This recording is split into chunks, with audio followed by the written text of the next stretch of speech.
Well, good morning, everybody. It's 9:30, and I'd like to call to order this meeting of the Advisory Commission on Charter Schools. And I'm going to ask Ari to lead us in the salute to the flag. I pledge allegiance to the flag of the United States of America and to the republic for which it stands, one nation, under God, indivisible, with liberty and justice for all.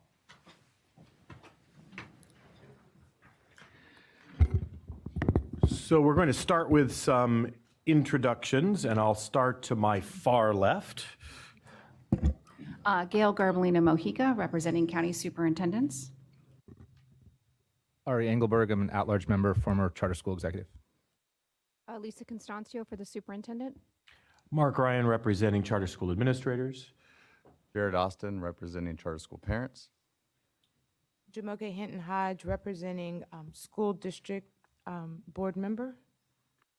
And I'm Wes Sever, representing district superintendents. We also have present today seated at my left, your right, in the audience is both Jonathan and Natalie, and to my right, your left, we have Bill and Judy from CDE staff. And we also have Carolyn from the State Board of Education staff. And we've got two of our amazing state board members who are liaisons to the charter school universe. So please introduce yourselves, Bruce and Great. So a couple of housekeeping elements that I want to just remind people about. The agenda and items were distributed electronically, and there are hard copies of materials available on the table in the rear of the hall. If necessary, at some point today, the overflow room is available. The videotape of these meetings, of all meetings, are available on the ACCS webpage and on the State Board of Ed website. I encourage anyone who's not already on the ACCS email listserv to please go online and join so that you can be aware of the activities of the Advisory Commission for Charter Schools. And also want to, in particular, thank both the Charter Division staff of the CDE and also the technology staff who are so amazing and do all of the tech work to make this happen, including the live streaming. So thank you very much for your help. We want to review and adopt the meeting minutes. So if there is someone who is willing to make a motion after reviewing them to adopt them or modify them as necessary. I move approval. We have a motion. Do we have a second? I'll second. Is there any discussion? Seeing none, all in favor of adopting the minutes as presented, say aye. Aye. Any opposition? Looks like that is unanimous. And I think Lisa has an update from the Charter Schools Division. Yes. Thank you. Just a brief update. I wanted to update everyone as Board Member Holliday actually mentioned at the state board meeting. We had an RFA out for the public charter school grant program. The deadline for that was April 3rd, and we received 72 applications that we're currently going through at this point to determine their eligibility. Peer review is scheduled for April 16th through the 18th, so we are on target to start working through those applications. We're anticipating to have another RFA out for the dissemination portion of the grant sometime this summer, and potentially have a fall RFA for another round of the planning money, depending on how much funding may be available at that time. We are also preparing for the annual survey that's going to go out to all the charter schools. It is scheduled for sometime in May at this point, but we are working through that to get that ready to go to all the charter schools. And that is the mechanism to change whether a charter school wants to be district funded or direct funded or locally funded. So that's the one avenue to do that one time of year. So we're getting ready to do that. And lastly, I just wanted to recognize Judy Hall.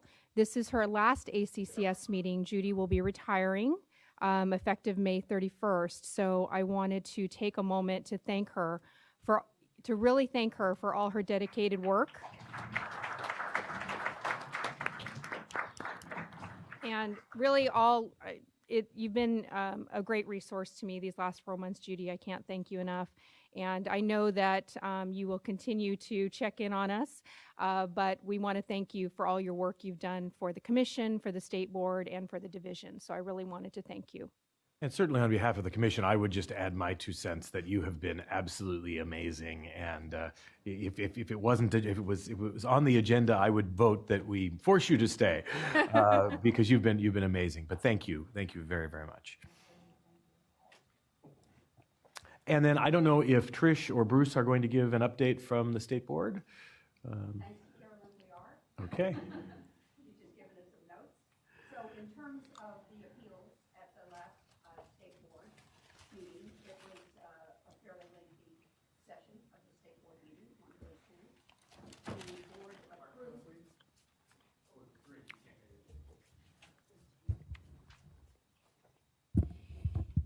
This is the State Board report of what actions were taken by the State Board at the last meeting on the charter school appeals. It was a fairly lengthy meeting.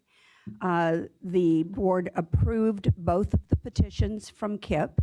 That would be Bayview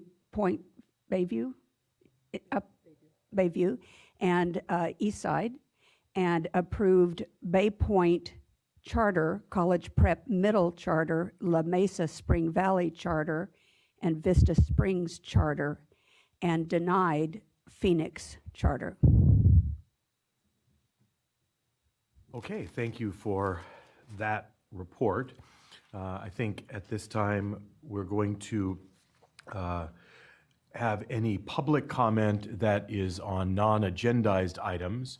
So if you are interested in making any public comment, please state your full name and the organization you represent or are signed up with. And you can always see Jonathan or Natalie here at the front table to sign up for public comment, or you can sign up at the rear of the room. So, Jonathan, do we have any general public comment? Okay. Is there anybody that did not sign up that would like to speak now? I think it's important that we provide that opportunity. So anybody that would like to speak on a non-agendized item. Okay, seeing none, then we will proceed to item 1 on the agenda, and I believe Bill is the lucky one that gets to present this. Good morning, Dr. Ryan, members of the State Board, and Commission members. My name is Bill Fong, representing the Charter Schools Division here at the department, and I will be presenting the non-classroom-based funding determinations items for today, items number 1 and items number 2. Item number 1, the timely request from 42 charter schools with funding determinations that will be expiring at the end of this fiscal year. So they had to come in to our department by February 1st, 2018, and submit a request to get their funding determinations renewed. So these 42 charter schools came in timely. 40 of the 42 are requesting a funding determination of 100%, and 2 have requested a funding determination of 85%. For a funding determination rate of 100%, a charter school must meet 3 conditions: spend at least 40% of its revenues, basically the LCFF revenues, on instructional certificated staff, and they must spend at least 80% of their total revenues on instructional related services, as well as have a pupil to teacher ratio of less than 25:1. Spending less on instructional services will result in a lower funding determination. Regulations provide conditions for qualifying at funding levels of 85%, 70%, or 0% if the request is non-qualifying. The CDE finds that the 42 charter schools on this item have met the funding requirements for the funding rates requested and recommend approval at the requested rate for the time periods as specified on attachment 1. This concludes item number 1, and I'm available to answer any questions related to any of the schools on the list. Do any commissioners have any questions of Bill? Okay, are there members of the public signed up, Jonathan, for this particular item? There's nobody signed up. So can we have a motion so we can have a discussion? So moved. So we're moving staff's recommendation? We're moving staff. Okay, and is there a second? Second. Is there any discussion? Then all in favor of staff's recommendation, say aye. Aye. Any opposed? That appears to be unanimous. So we'll move on to item 2. Item 2, our funding I think request. we have a commissioner that needs to make a statement. So I have a conflict on this item, so I'm going to be recusing myself. So I'll come back when the item's over. Okay. Thank you. Item number 2, our funding determination request from 9 charter schools. These charter schools are requesting a funding determination of 100% with mitigating circumstances for 5 years. The 9 charter schools on this item do not spend at the required levels on instruction to qualify for full funding. Without a mitigating circumstance, the charter school's funding rate can be reduced to a lower rate of 85%, 70%, or denied at a 0%. However, regulations allow this commission to consider mitigating circumstances from a charter school in support of a funding rate of 100%. Mitigating circumstances may include, but are not limited to, the following: one-time or unique or exceptional expenses, the size of a charter school, and the number of years the school has been in operation. Regulations further provide that ACCS shall give serious consideration of 100% funding for schools with less than 100 P2ADA or schools that are in their first year of operation.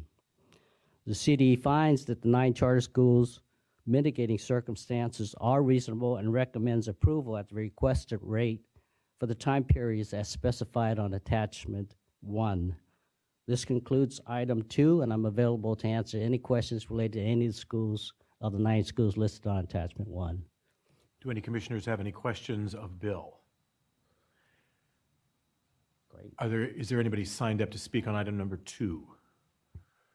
I just want to say that the link is not live. I can't seem to link on any of the reports of the schools. So I just say that in terms of, like, I don't know if I have full information. Well, we can check that out. Okay. It was working prior, but okay. Would somebody like to make a motion? I move approval. Is there a second? I'll second that. Any discussion? All in favor? Aye. Any opposed? That appears to be unanimous also. We will move on to item number 3, and I believe Judy is up. Let me just explain the process to everybody of what happens. So staff will make their presentation and recommendation, and though that is not subject to any time limits, it will be within reason and always has been. It's generally a summary of the written item. Then I will ask the commission if they have any questions for staff. The commissioners will have a chance to ask questions of staff, and then I will officially declare the public meeting open, and the charter petitioner will have up to 10 minutes to speak. The local district and county will have an opportunity to speak of up to 10 minutes, and that time limit does not include any clarifying questions from the commissioners. And then if there are multiple speakers on either side, they share the 10 minutes for the charter petitioner, 10 minutes for the district and county. And then the commissioners can ask clarifying questions during either of the presentations, but I will ask that commissioners hold substantive questions until after each side has made their presentation. Then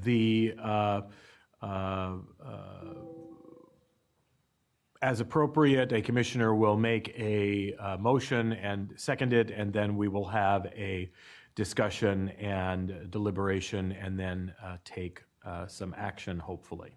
So we'll begin with Judy for item number 3. Good morning, all. Commissioner, Chair Ryan, commissioners, board members. Judy Hall, Administrator, Charter Schools Division. Item 3 is an appeal for the establishment of the International Language Studies Academy, which I'll call from this point on ISLA. On November 7, 2017, the Los Angeles Unified School District denied the establishment of ISLA on a consent vote for the 3 following reasons: unsound educational program for the pupils to be enrolled in the school, the inability to successfully implement the program, and the petition did not contain reasonably comprehensively descriptions of all the required elements. It was also denied on January 16th, 2018 by the Los Angeles County Office of Education for an unsound educational program for the pupils to be enrolled in the school, the inability to successfully implement the program. The petition did not contain reasonably comprehensive description of all 16 required elements, and the petition did not satisfy all of the required assurances. And then, as you know, pursuant to Education Code 47605J, petitioners for a charter school that have been denied at the local level have the right to appeal to the State Board of Education pursuant to certain conditions. The CDE did receive the appeal for ISLA on January 19th, 2018. The CDE is proposing that the State Board of Education hold a public hearing to deny the request to establish ISLA to serve transitional kindergarten through grade 8 under the oversight of the State Board of Education. The CDE's written factual findings for ISLA are the following. The petition presents an unsound educational program for the pupils to be enrolled in the school. The petitioner's inability to successfully implement the program, and the petition does not contain reasonably comprehensive description of all the required elements. The petitioners for ISLA propose to serve 438 pupils in TK through grade 7 in year 1 of operation, and then to fully expand to 1,056 pupils in TK through grade 8 in the 5th year of operation in the greater Glassell Park community of northeast Los Angeles, I should say. The petitioner has at this point in time not secured a facility and has limited the description of the type of facility necessary to support the educational program. However, the petitioner does indicate the general area where the charter school intends to operate, that being the greater Glassell Park.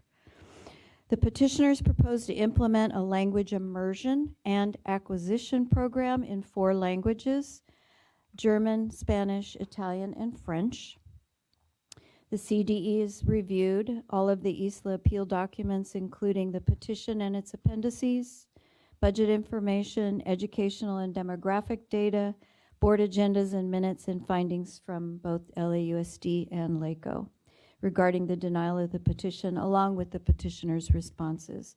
I do believe also that as of this morning, you should all have received ISLA's response to CDE's findings. So those were emailed to you this morning. I know that ISLA has representation here to address the commission, and I do believe LAUSD is also here. Great. Thank you very much. Does anybody on the commission have any questions for staff?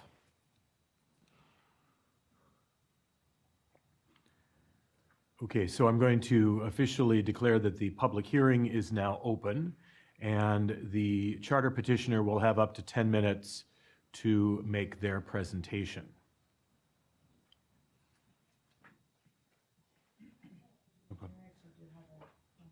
Sure. There is a question for staff. Sorry. I'm just wondering, and I'm not re-looking at this right now because it's not up online at the moment. But the CDE actually did, your office did actually approve this charter at one point. And so it's a bit confusing to me how in a period of time, all of a sudden that changed after practice. So ISLA originally came to the CDE on appeal in 2016. The staff recommendation at that time was to propose the SBE approve with 8 technical amendments and 3 conditions.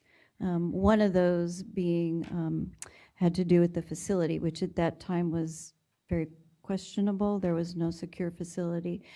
And then SBE did authorize. Not long after the authorization, the Isla petitioners came back for material revision to delay opening for a year because of facility. They could not secure a facility. And I don't recall if they had applied for Prop 39 at that point in time. Subsequent to that approval for the material revision to delay a year opening, then the school voluntarily closed, again, because they were unable to secure facility. They were in a different neighborhood, a different county. Yes, altogether. at that time they had appealed or tried to establish a Glendale Unified School District, and Glendale denied. Lake County Office of Education denied, and they intended to try to locate somewhere in Glendale Unified as required. Okay, so once again, kind of facilities is a culprit in this. Okay, thank you. Okay, is the petitioner here?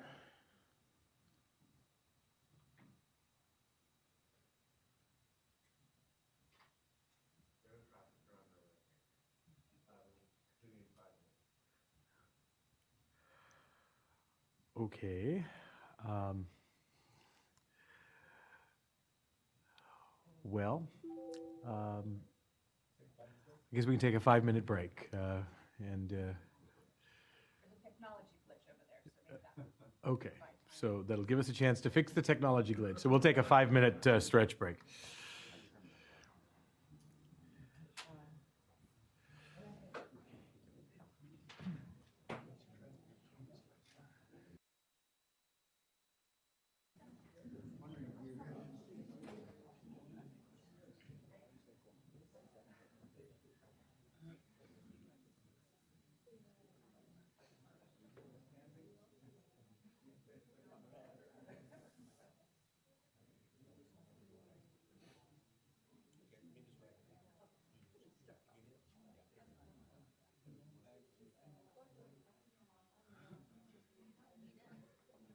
Because it's in the November. Yeah, I mean, we really did try and look at it fresh. Yeah. That's fair. I mean, and I know that some educational practice changes too. And I was going to do this.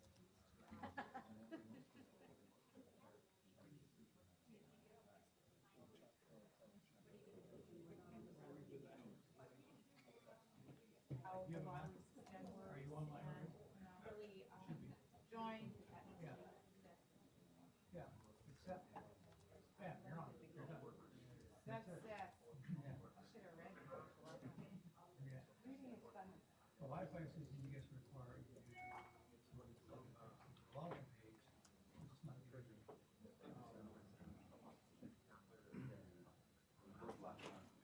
Yeah, I don't know.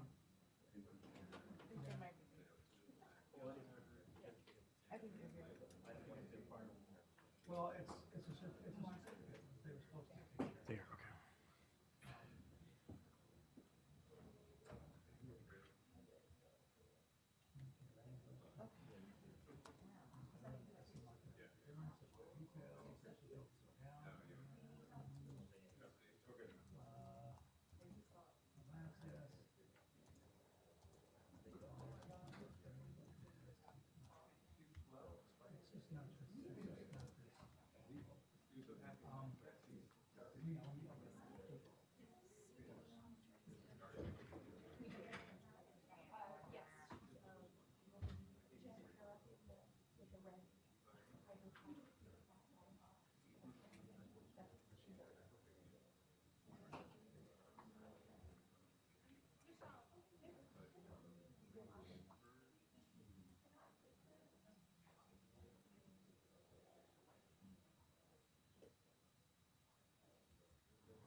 Okay, 1 minute warning, and then we're going to start again.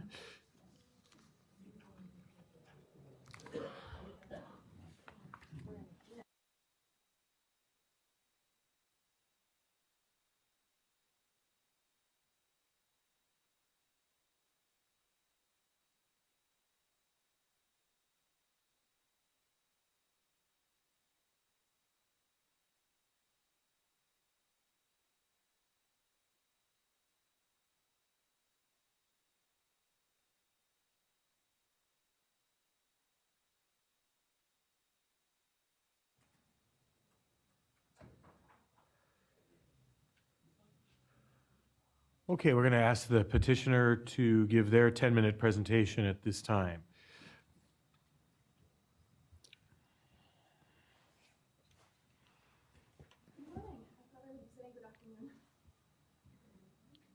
My name is Gwendalina Ayello-Mahler. I'm not sure your microphone is Okay, on. let me try that one more time.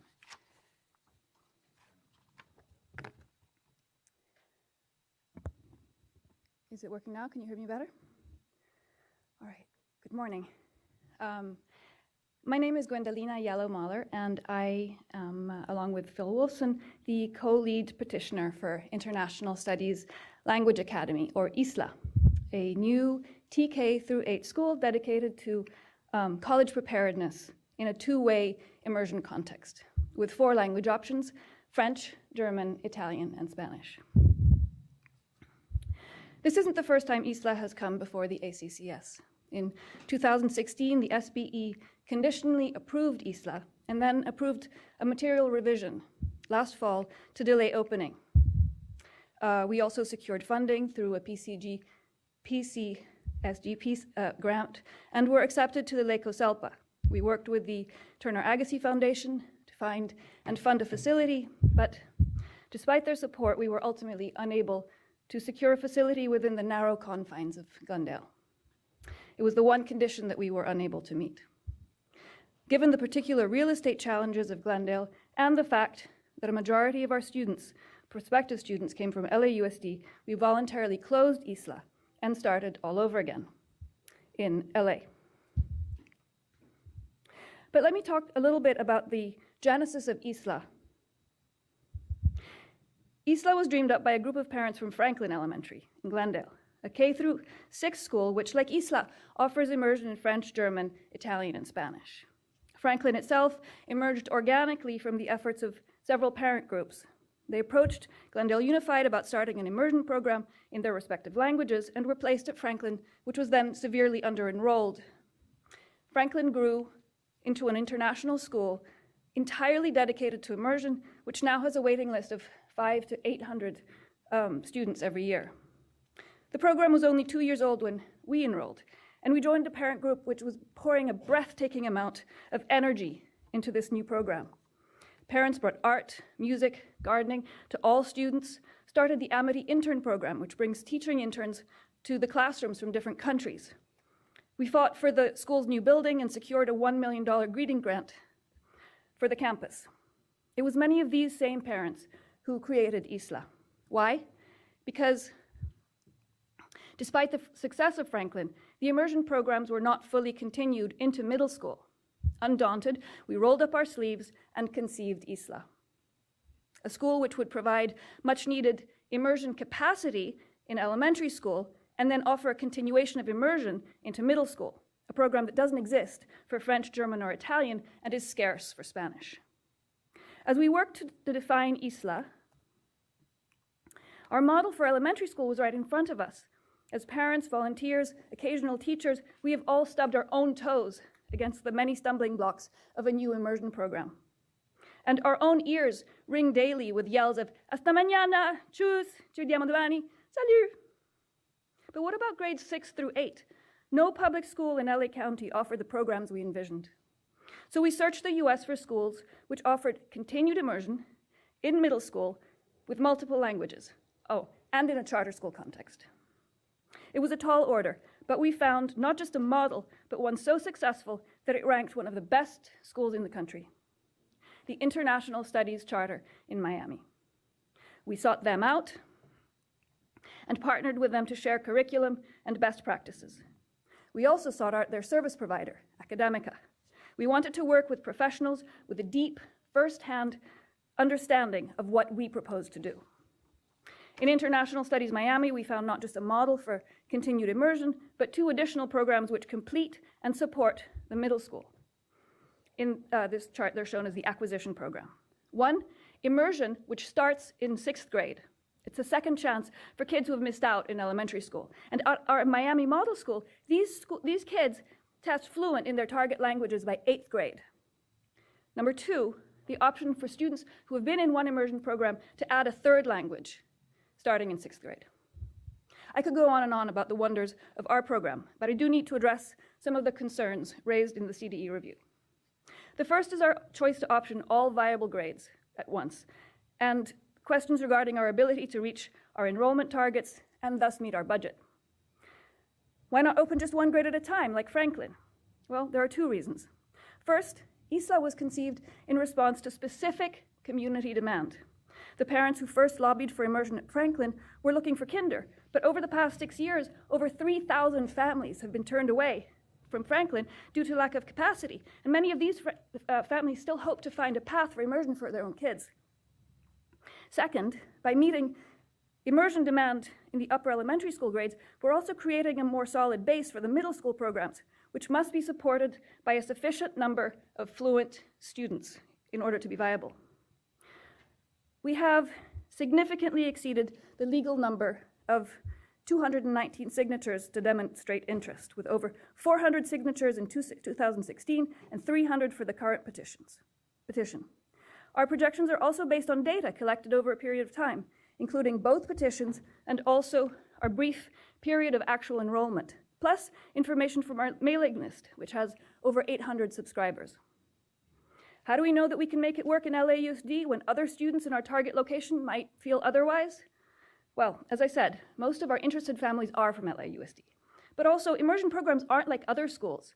They're in such demand in LAUSD that they're in such demand that LAUSD is planning to double its immersion programs next year. We also know that families are willing to travel in order to reach immersion programs. We've compiled heat maps using data from both petition efforts, which illustrate the demand for ISLA's program extending across Northeast LA, Burbank, North Hollywood, Glendale, and Pasadena. This is understandable since in this area, various districts kind of converge. Having said all of that, we certainly don't intend to rely on the attendance of families willing to travel. In order to ensure full enrollment and to achieve a racially and ethnically balanced community, we've compiled an extensive outreach map. I have it with me to show if you're interested. It includes almost 300 preschools, summer camps, after-school activities, community organizations, and so on, and we've translated all of our outreach materials into ISLA's languages. Our volunteers also speak those languages. I myself have hung out at parks and rec centers, community events, neighborhood markets, talking to people, sharing my experiences with immersion, and people respond. There's a hunger for better programs, and immersion has a track record of success. So that's a good segue to talk about our admissions policy. We proposed a system that would create the conditions for 2-way dual immersion. This is a model in which each class is ideally made up of equal numbers of students who are English dominant and target language dominant, or as close as possible to that. Research has shown that this model produces absolutely the best outcomes in fluency both in target language and in English. Not only, but it also has the best outcomes in reading and math, and this is true for all subgroups. The 2 ways in the red.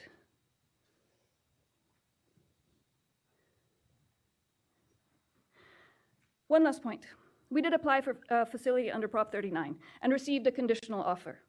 Because we were denied at the county, we are no longer eligible for that space. I cannot tell you that we have an alternative space ready to go. Even with a commitment from the Turner Agassi Foundation, we all know how difficult it is to secure a location without having an approved charter in hand. Recognizing that, I would respectfully ask that as you consider our petition, you also consider the possibility of delaying our opening until 2019. This would give us a full year to find and prepare a facility, to reapply for Prop 39 space as a backup, and to fully staff our school. In that respect, we're already in good shape. We've received 475 applications for our certificated positions, including 49 French teachers, 18 German, 65 Italian, 39 Spanish. As a team, we've worked long and hard to cross every T and dot every I to make the very best program we can. We are nothing if not determined and persistent, and I think we're in a great position for 2019. We respectfully ask that you approve ISLA. Thank you. Thank you. Are there any commission members that have any questions for the petitioner?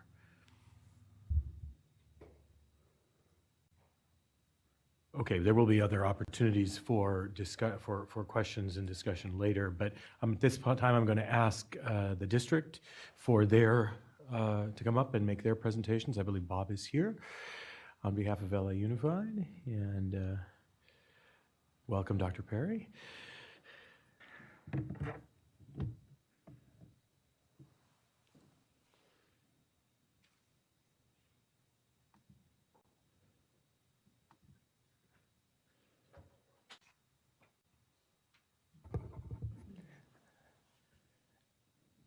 Good morning, Dr. Ryan, members of the ACCS, board members.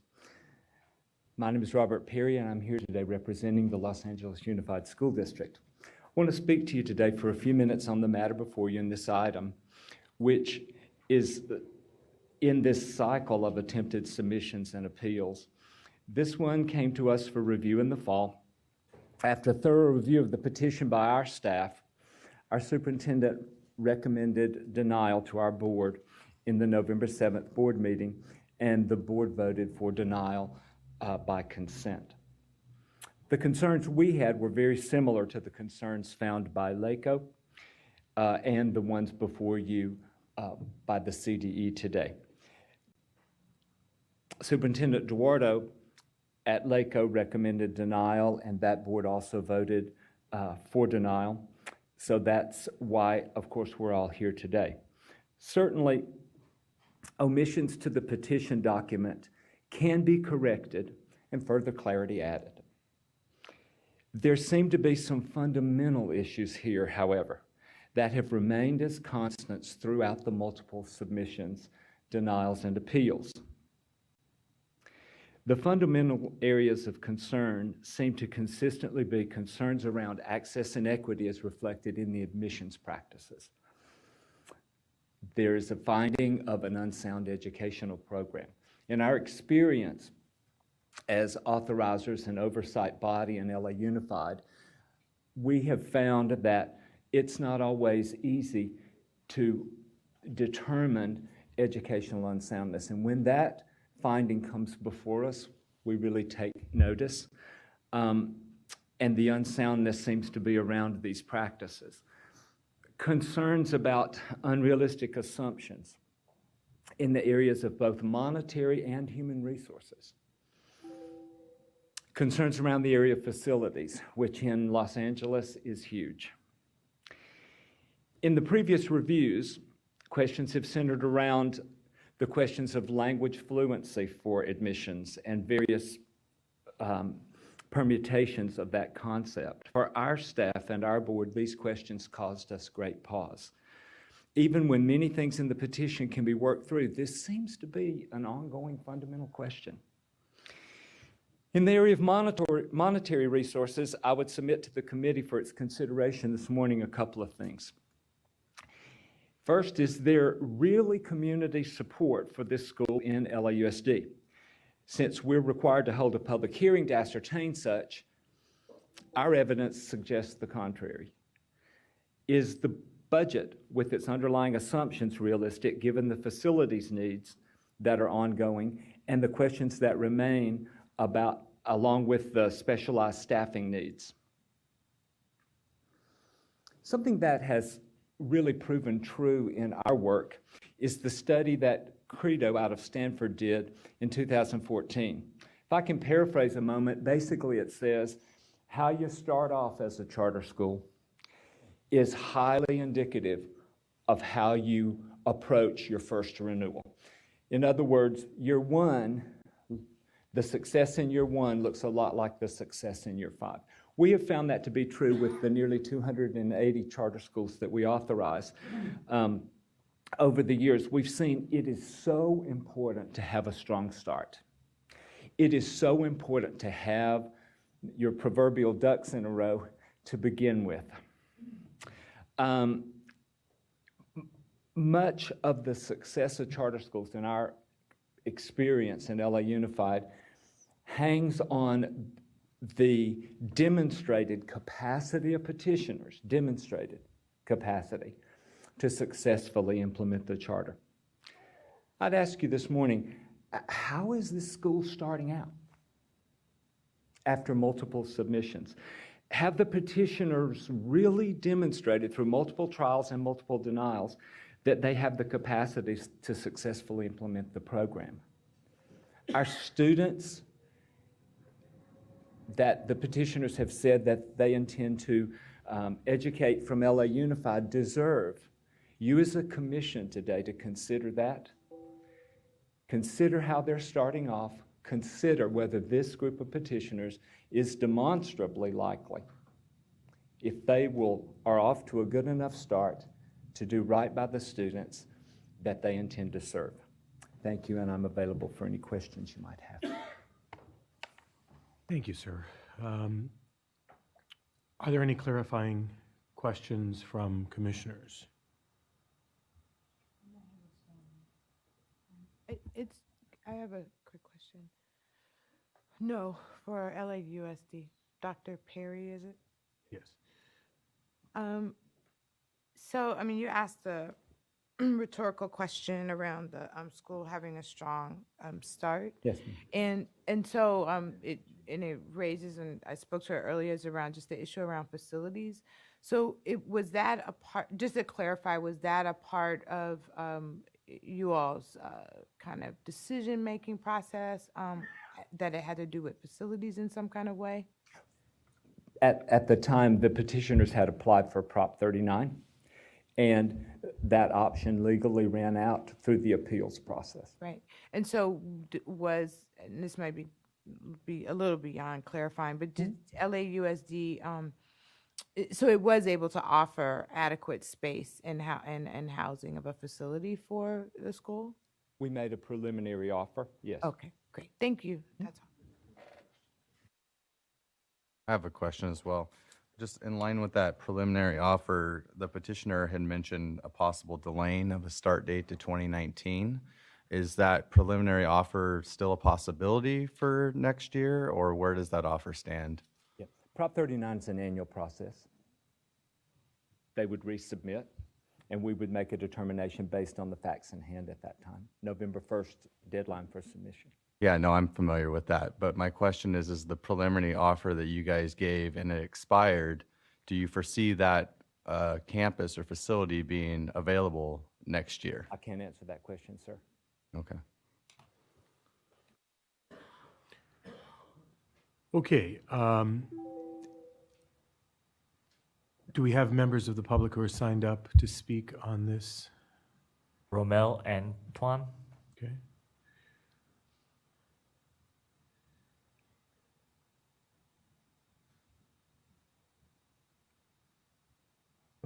Commissioners, Ramel Antoine with the California Charter Schools Association.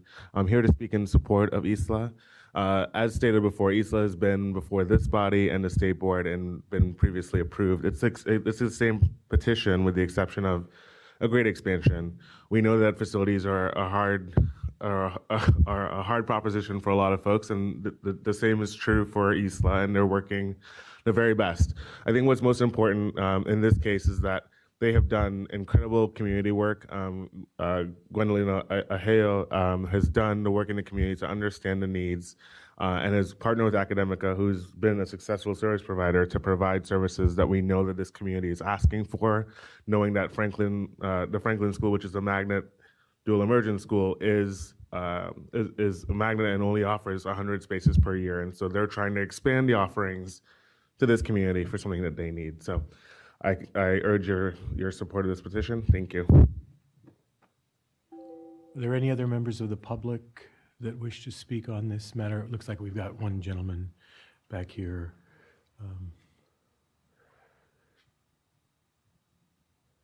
Please state your name and affiliation for the record, please. Hi, my name is Phil Wolfson, and I'm a member of the ISLA board. Good morning, Dr. Ryan and members of ACCS. Thank you for giving us a chance to speak today. My name is Phil Wolfson, and I've been a part of the ISLA development team since the beginning. I'm an educator with over 25 years of experience at all levels of education, working with both district schools and charter schools. I also have 2 children who attend dual language immersion schools. So I'm a passionate parent and educator who cares deeply about all students getting a high quality education, access to immersion schools, and innovative education. Why is this important? It's important because it's an immersion school that offers 4 languages and gives an immersion and acquisition options for middle school. There is a need. There's a high demand for immersion schools all across LA and the surrounding communities. And ISLA is a unique school in that it has immersion as its central focus. Lastly, ISLA's supportive environment is very important to me and should be very important to everyone who cares about education. I'm sorry? Time. You could just conclude your... Okay, let me conclude. So thank you for considering our appeal. We've worked hard over the years on this petition, and we believe it's a strong petition with a strong mission. Thank you for considering our petition. Anybody else in the public on either side of this issue that would like to be heard? Okay, so that will conclude the actual public hearing, and now I'm going to ask for any substantive questions that commissioners have of either the petitioner or of LA Unified. So I'm going to ask one of the petitioner. If I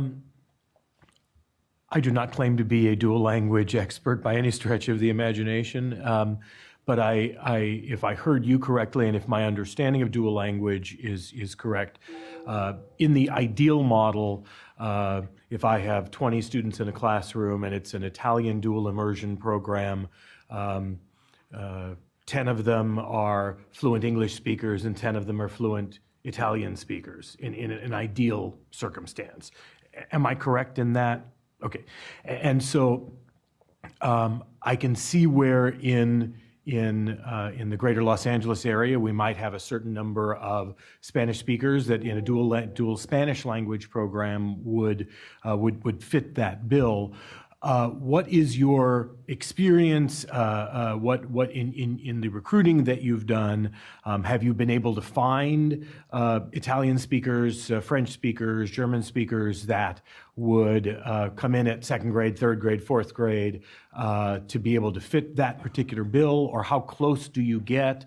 Could you just tell me a little more about that? So for German and Italian, basically, no. We have very few fluent speakers. And in that situation, we have what's called one-way dual immersion, in which the majority of the class is not fluent in the target language.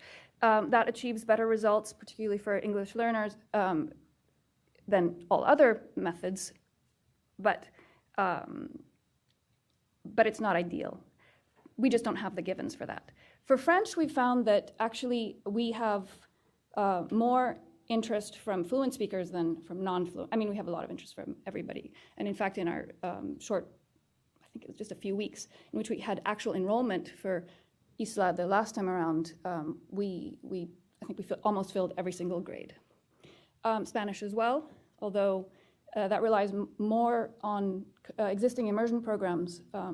We'd have to really recruit actively in order to find heritage speakers, which we would also want for those grades. So we're striving for a model. We know that in 2 of the languages, we're not really going to achieve that.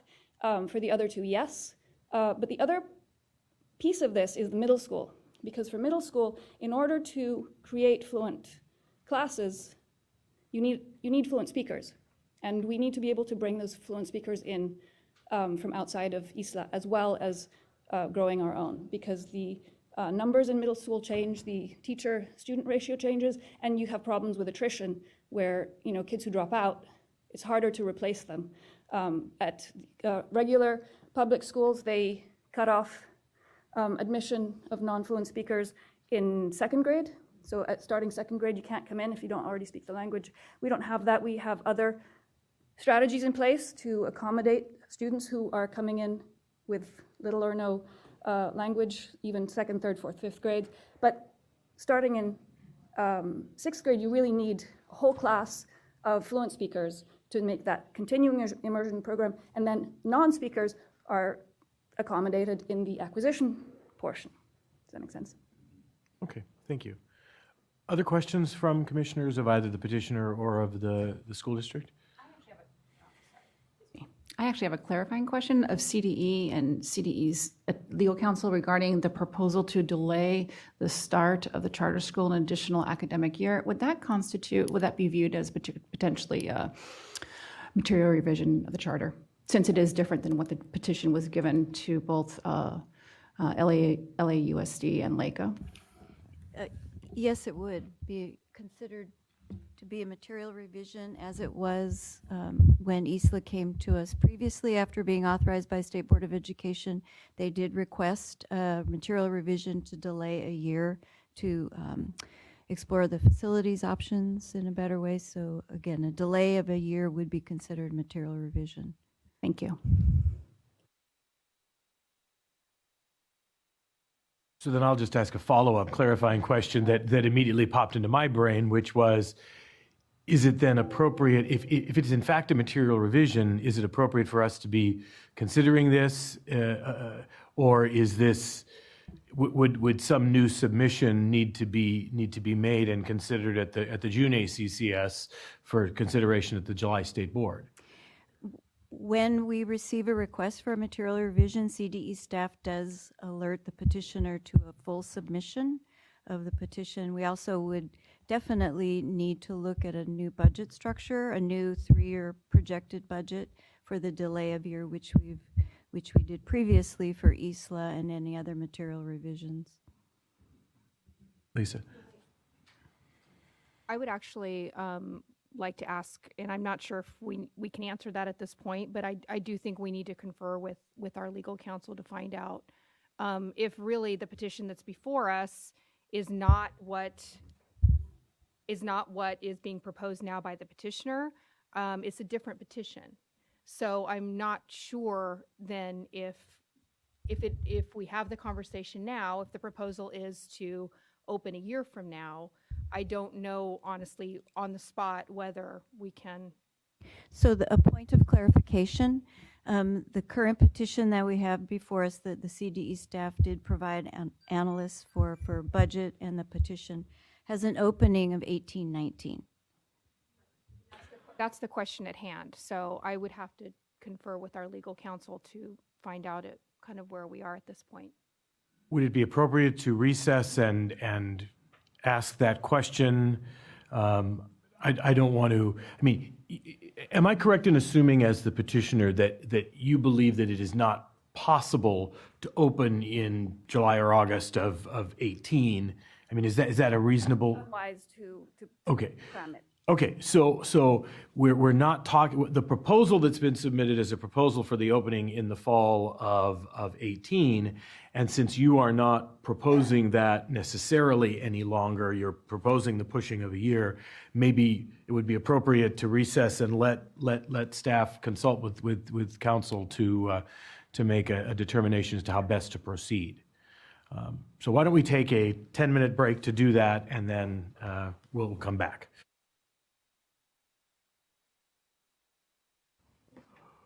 Okay, so what we've been advised by legal counsel is that the commission can only act on the petition that is before us, and that, as stated in the petition, involves a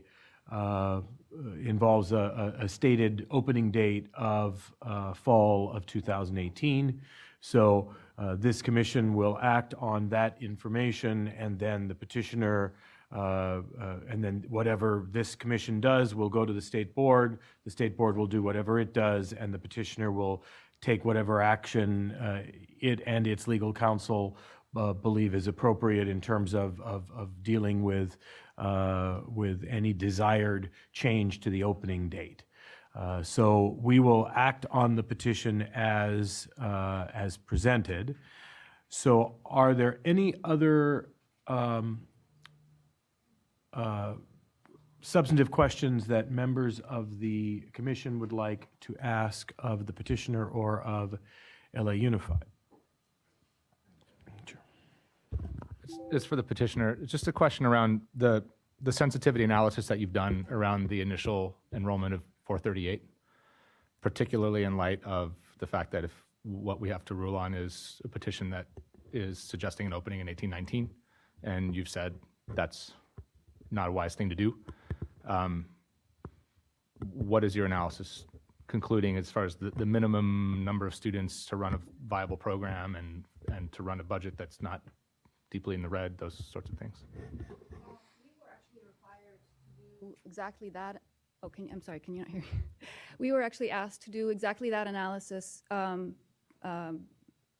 I can't remember which particular entity asked us, but it was at the state level. And we determined that we needed a minimum of about 200 students, and David can get me the exact number, opening TKK and FIRST, and that we would still be viable. As a first year. And that, I think, is achievable.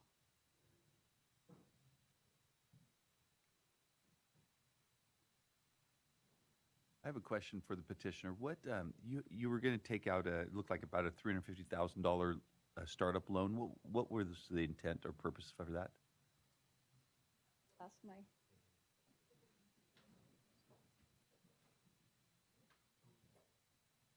I'm sorry, can you repeat the question? Yeah, there was on the application there was a startup loan, approximately $300,000.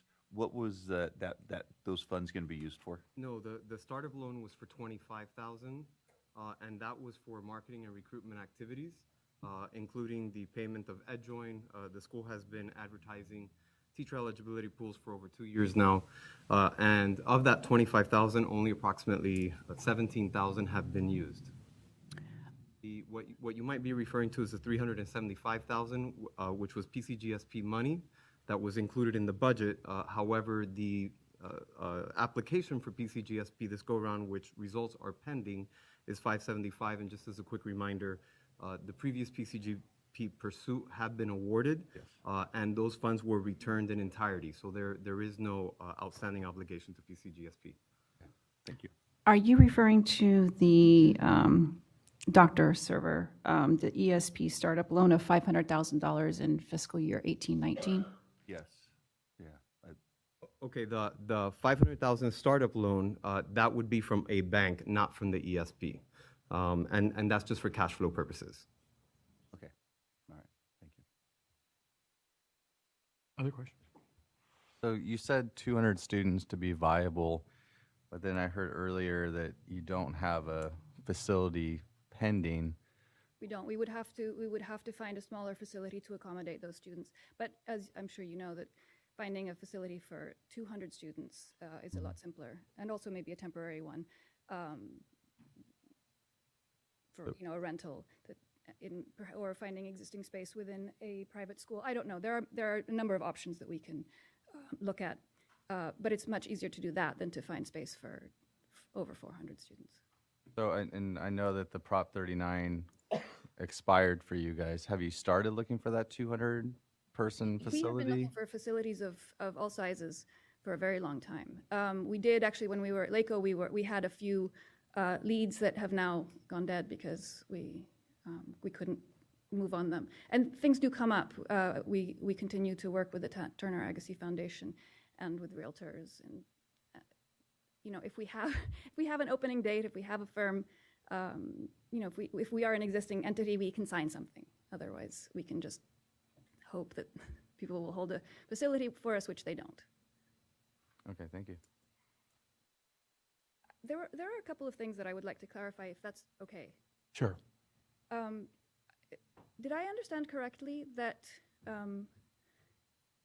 that that LAUSD stated that we made a grade level expansion as that was different from the original petition? I did not hear that.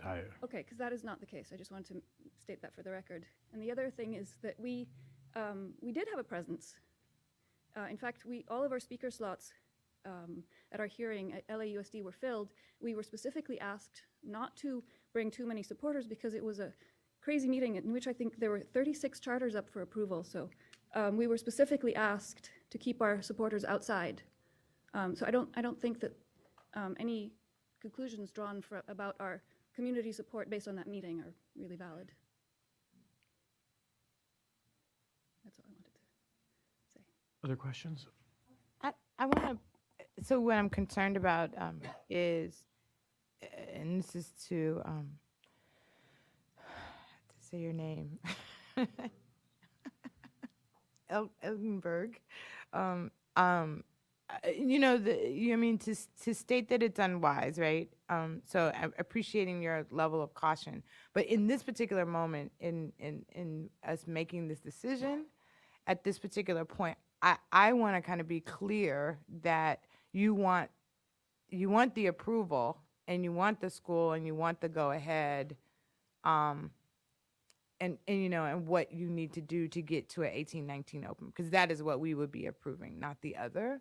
And so I understand that there's a request for that. So I just kind of need to get a sense of the confidence level of you or your team around what that might look like in the event that the board does approve you.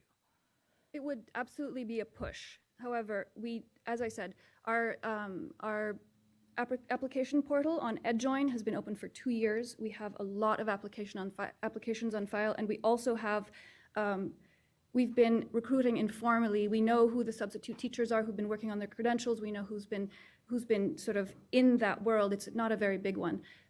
So two teachers per languages times 4, I believe is absolutely achievable. And I think the bigger challenge is the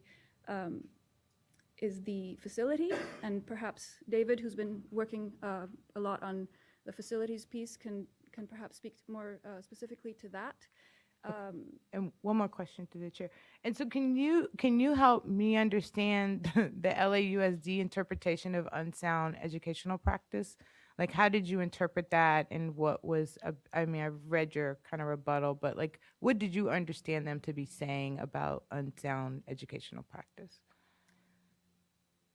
Now I have to remember their findings, which were long and complex.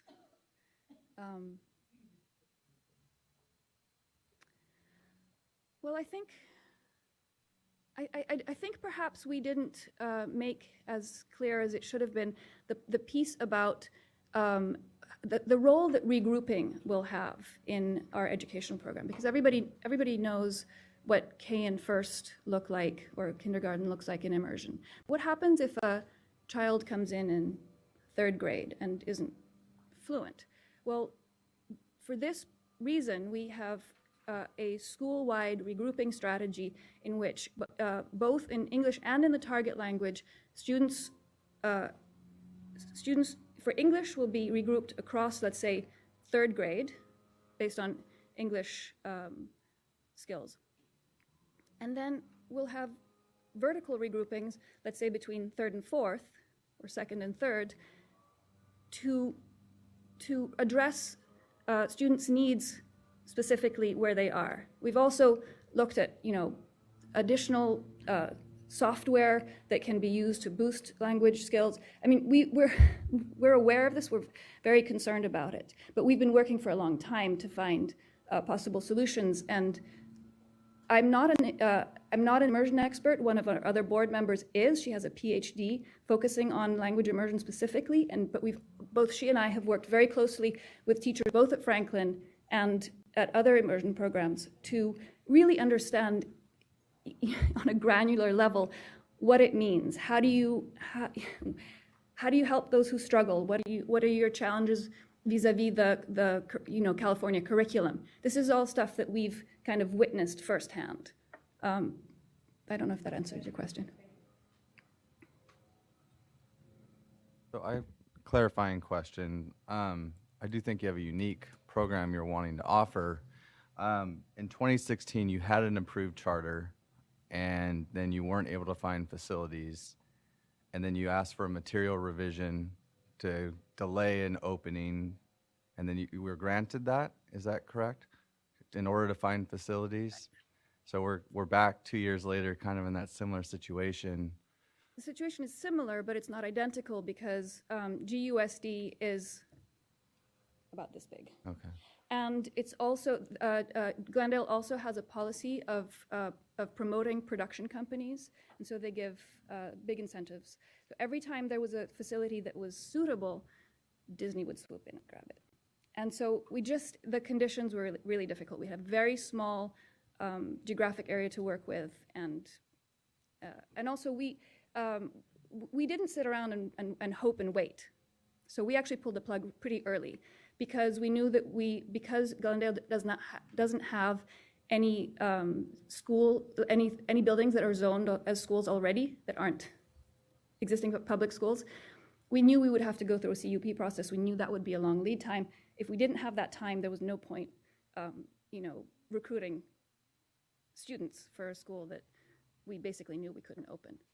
So we just, we decided, okay, I guess this means all over again. But in LAUSD, we have a much bigger geographic area to work with, and we have the possibility of buildings that are already designated as schools, which would require less lead time.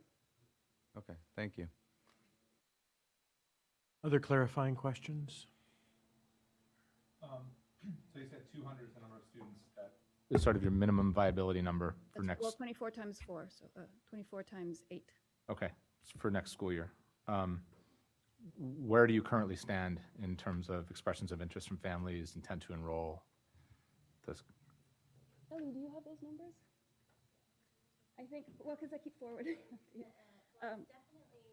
Well, we have over 300 signatures for the petition, and then we keep getting intent to enroll forms submitted. I don't have the latest count, but it's over 300. Okay. And then I had a second question, which is, can you talk a little bit about the relationship that the school intends to forge with Academica with respect to their control of the academic program? And they don't have control of the academic. How does it work? They are a back office service provider. They help us with budget, the sort of technical aspects of staffing. But we devise the academic program. We are in control of the academic program. We're obviously in control of the finances. Their model is a little bit different than the usual model in California. They group a lot of services that are sometimes offered a la carte under a single fee, and we feel it's worth it. But the thing is, we picked Academica because they work with International Studies Miami, and we wanted somebody who actually knew how this looks, knew what this model looks like in a charter context. And we didn't even know that they had a presence here in California when we sought them out. We wanted to have, sort of the best people who knew what they were doing. And it turned out that they had just started working with a school in LA, and we came to an agreement, and we've been working on this project ever since.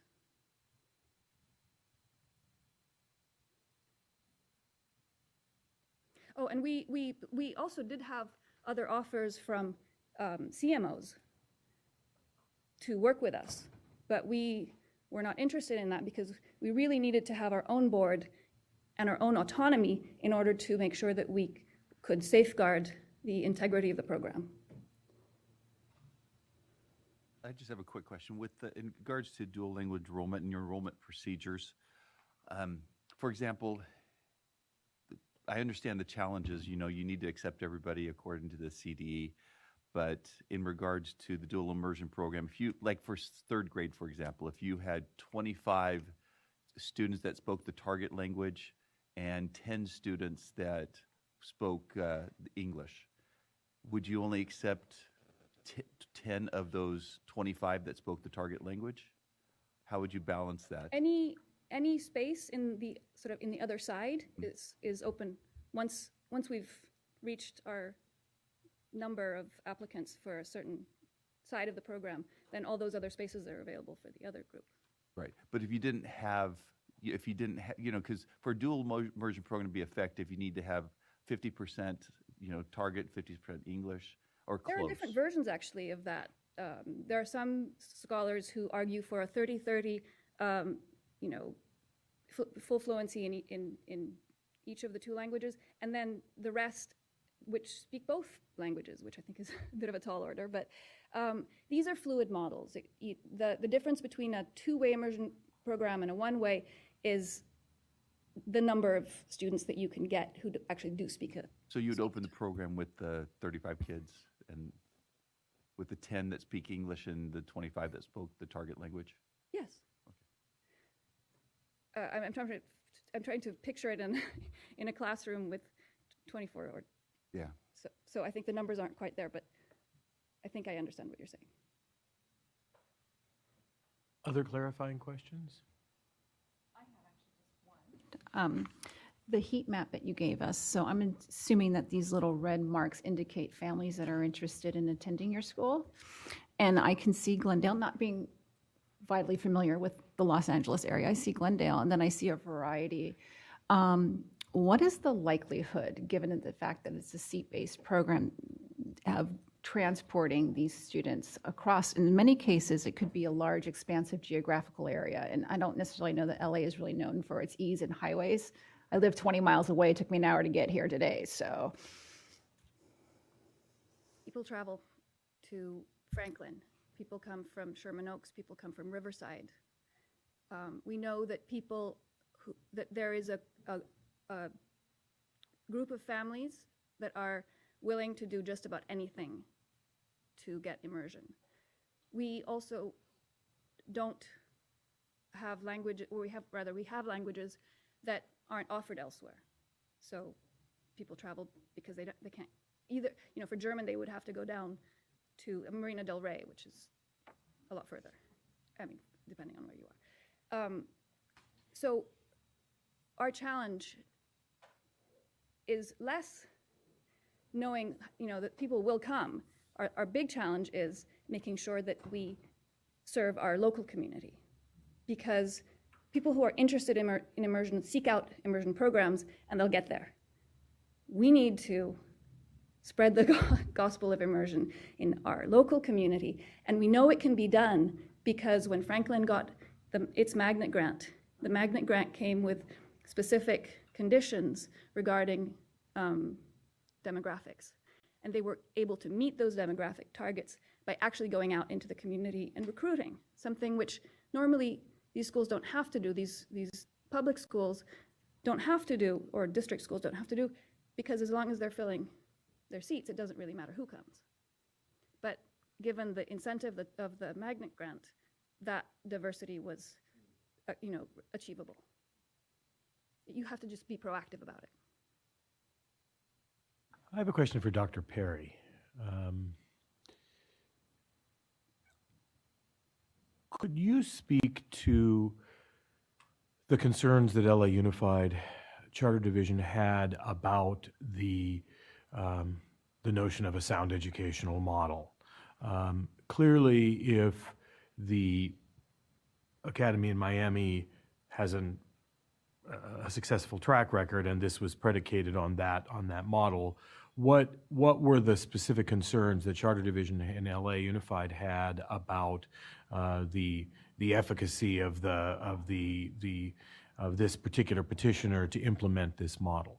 Dr. Ryan, I can't speak to the success or the non-success of Academicus model in Florida at all. What I can say is that our concerns involve the admissions practices. It appeared, and if what's in the petition is not clear and needs to be clarified after all these submissions, that's, further, are we ready to start a school? It appears to our team, as we read it, that students, that there would be a sort of a stacking of the class, as was just explained. And so in order to do that, some students are inevitably going to have to be turned away. And it was the fluency piece, and I think CDE's report speaks to that as well. Those are deep concerns because a charter school has to admit all students who wish to attend. Okay. Thank you. And Judy, maybe you could chime in on that. Would you, in reading your report, I think one of the pieces that I continue to be a little confused by is I recognize that your review of this was completely independent of the last time that staff reviewed it. So I recognize that they're two different, they're reviewed as ostensibly two different petitions. But since the two petitions were largely the same, and because I actually did look back at the 2016 submission just to sort of see, how much different they were. The fact that staff came up with a different recommendation, I can understand where a petitioner would be confused about that. So can you speak a little bit to why, what that concern is, and maybe Bob's point about the admissions piece, and maybe how, if at all, you think the calculus changed between 2016 and 2018 that may have affected the recommendation of staff? So in the admissions piece this time around, we were very confused, to be quite frank, on the two different lotteries that the petitioner presented. We had a hard time navigating through that and completely understanding it. There is some incongruent language. We tried to make sense of it as best we could, but it's clear that, to us at least, that in certain languages you have a higher potential for admissions in two of the languages. I think it's German and Spanish, I believe, looking at staff to help recall. Additionally, there's incongruent language with regard to the need for fluency in a target language. And again, in CDE's opinion, that would preclude some pupils from entering into a dual immersion program where the target language is going to be certain percentages in 90-10, 80-20, et cetera, et cetera. And so, and I believe there was also in the enrollment documentation another requirement that you may have to, parents have to do something in order to. But I'll have to say, mostly, I don't recall, to be quite honest with you, Mark, that the two enrollment procedures were evident in the petition Isla brought before us in 2016. I don't remember that at all, and it's a significant enough this time around that I would hope I would have remembered it from last time. But the two enrollments are significant, the two different stacking of how you can enter into the school with a 50% more opportunity to be enrolled if you're signing up for two languages. Then also, it's the way the program is outlined, there are some gaps. In 6th grade, immersion is not evident, but in 7th grade, acquisition and immersion is evident. So we weren't quite clear on how the school could navigate through those gaps and that enrollment they have. So the admissions, notwithstanding our usual findings on admissions, wasn't the issue. It wasn't the preferences necessarily, although it could be tied to that once you try to navigate through the two enrollment processes, or the two lotteries, I should say. I would also state to that, especially with the fiscal, like the startup loans, for example, is not something that was in there at 2016. So as you know, I wasn't here at that time. So we did look at it from a very fresh perspective to take a look at the petition as it was in front of us. But a lot of the fiscal stuff, particularly, and are concerned with fiscal, are some of these startup loans, are how aggressive the enrollment is and is being projected.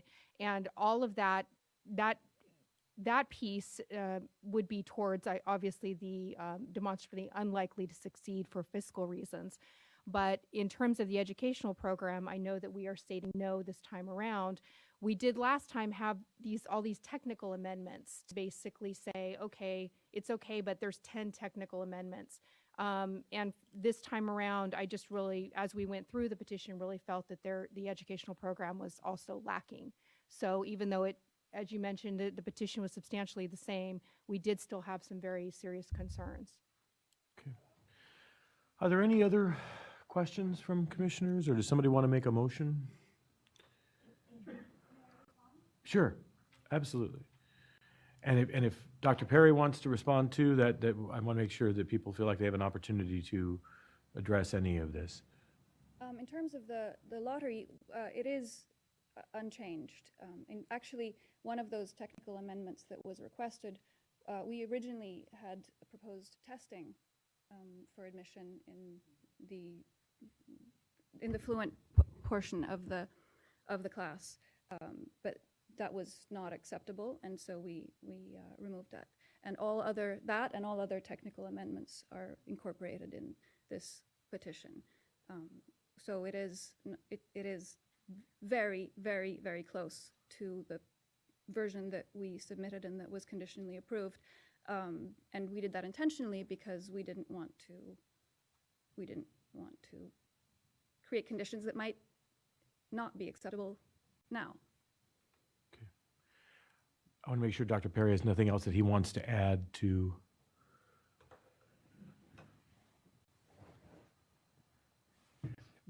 We see in LA Unified, and I want to make sure that we state this for the record. LA Unified is not the only district that is obligated under Prop 39. If a state board approved charter school resides within the boundaries of Glendale Unified is also obligated under Prop 39. So, all facilities under the Prop 39 law have to be shared fairly. Thank you. Would somebody, other clarifying questions, or would someone like to make a motion? I'm sorry, this may not be so much of a question, and I'd be glad to make the motion, but I think I'm not so much in support of the staff recommendation.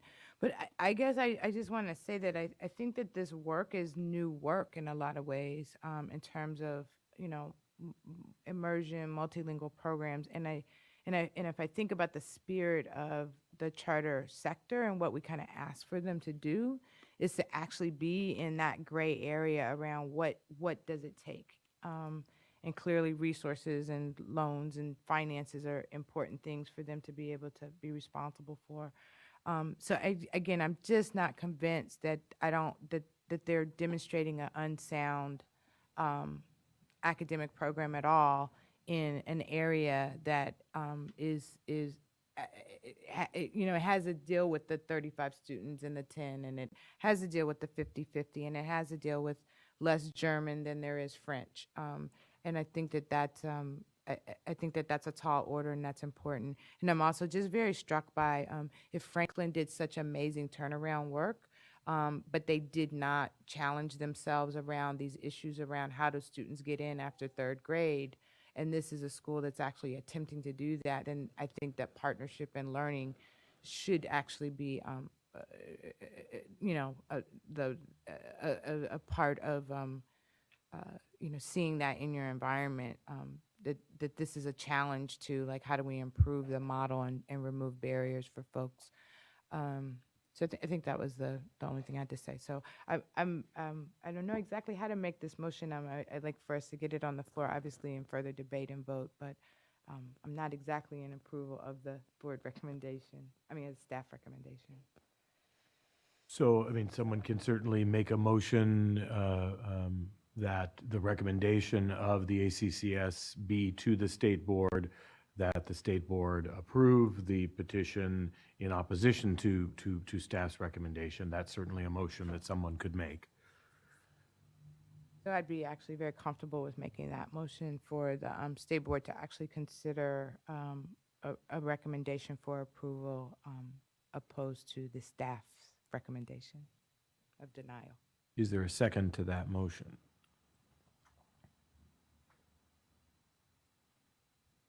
I'll second it. Okay, some discussion. I just want to say that I thought the idea and the passion that petitioners have is very contagious, and you can tell that from their presentation. And I think that even though I think 4 languages in the first startup year is ambitious, and it makes me very nervous, I do applaud your efforts, and I can tell that this means a great deal to you. And so I just wanted to make sure that I conveyed that. With that being said, we have a petition in front of us that has a start date of 2018 and 19 with an anticipated enrollment of 436 or 38 students and a budget before us. I do have concerns given the fact that it is April 10th of this year and the State Board of Education, I'm assuming, is going to be meeting in May, that they're not going to be demonstrably likely to succeed, even if they were to pare back the enrollment, because if you pare back the enrollment significantly, that has a significant impact to your budget. And that would be very different than the budget that's being presented here today. So with that, it would be very difficult for me to support the motion that's in front of the commission at this point. Any other comments or discussion? I'd just like to say, I'm a big supporter of dual language immersion programs. I'm bilingual myself, but there's too many material changes in this application for me to support it.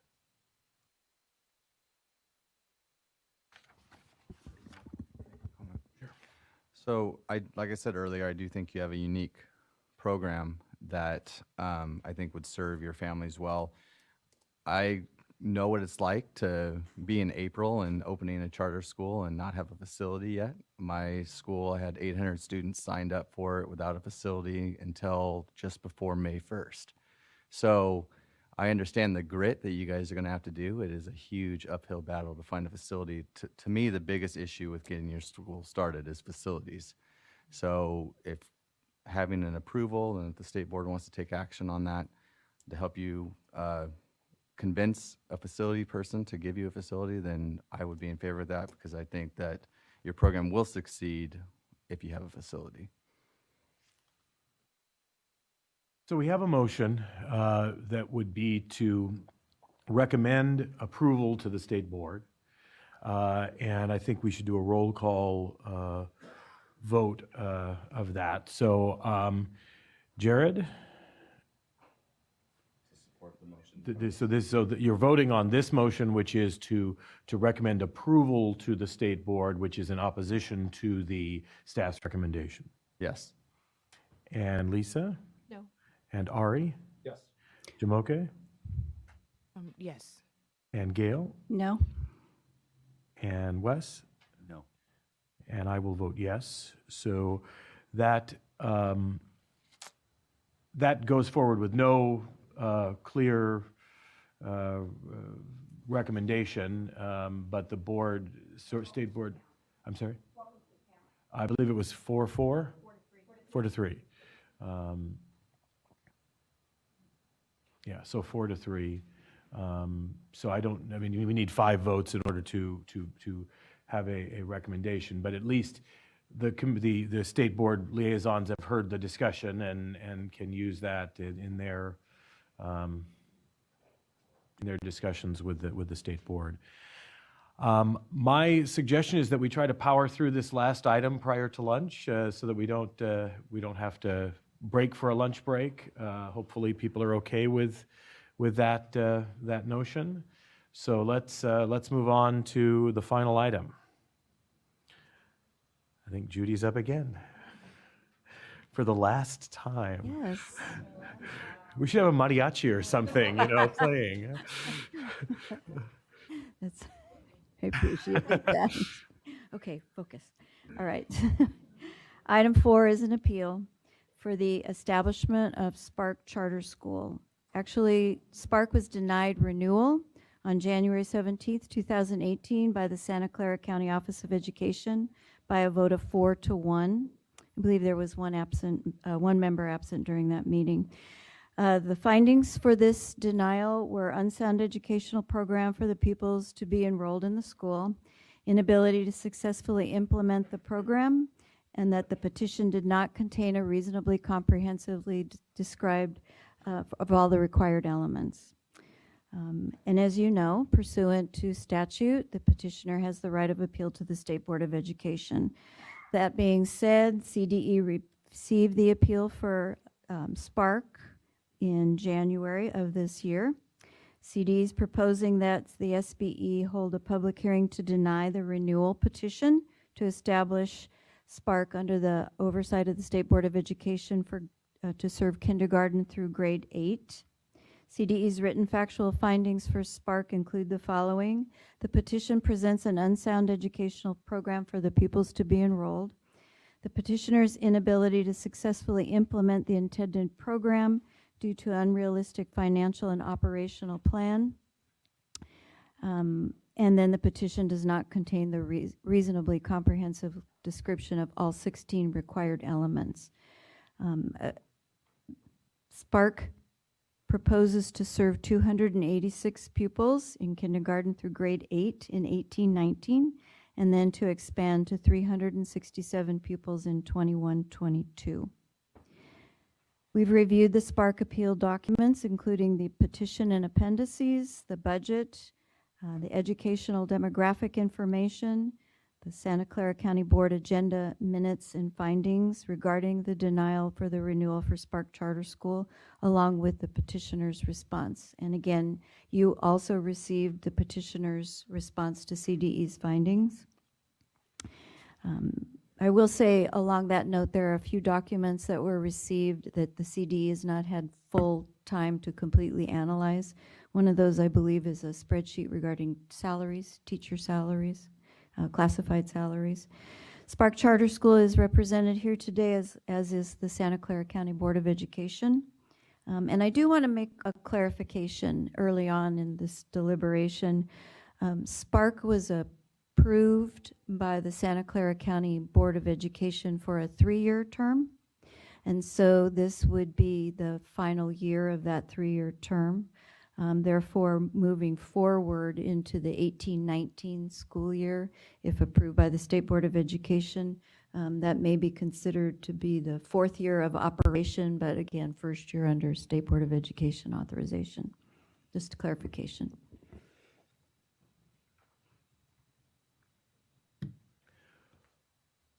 Okay, are there any clarifying questions of Judy? This is just a process. I'm like, how did you decipher with, I mean, because that's unusual, a 3-year approval, so you're not able to really look at 5 years worth of data, which is typically what one does in a renewal. So how did you kind of, I don't know, put yourself in it so that your process was as integrous as possible in that? It's a good question. We do note, and so Santa Clara County will probably note this also, they do approve charter schools for 3 years and then renew at the end of the 3rd year. It was a bit different for us to look at 3 years with regard to the pupil achievement. And 47605B says if after 4 years, et cetera, you're renewed for a certain amount of time. And I'll just be completely candid with you. I'm not sure the legislator completely could envision the potentials. You can be authorized for less than 5 years. Nonetheless, in the renewal, Santa Clara County Office of Education did look at pupil achievement, the formalized CASP data, et cetera. Also, they took a look at what the petitioner presented, and then pursuant to 47605B, they made a determination that they were not meeting. The petitioner also presented information. They presented their CASP data Dibbles. They also presented NWEA map. And so I think everybody was on the same page in terms of this is a renewal, and it's a little contrary to the statute, which is after 4 years. But nonetheless, the term for the charter was 3, and therefore they would not have met the 4th year under the current term with their authorizer. So the authorizer made a determination within the confines of the term they were approved for, which was 3 years. Okay, does the district/county have a presentation? Oh, I'm sorry. I apologize. Judy, I thought you were the petitioner. Please, you have your 10 minutes.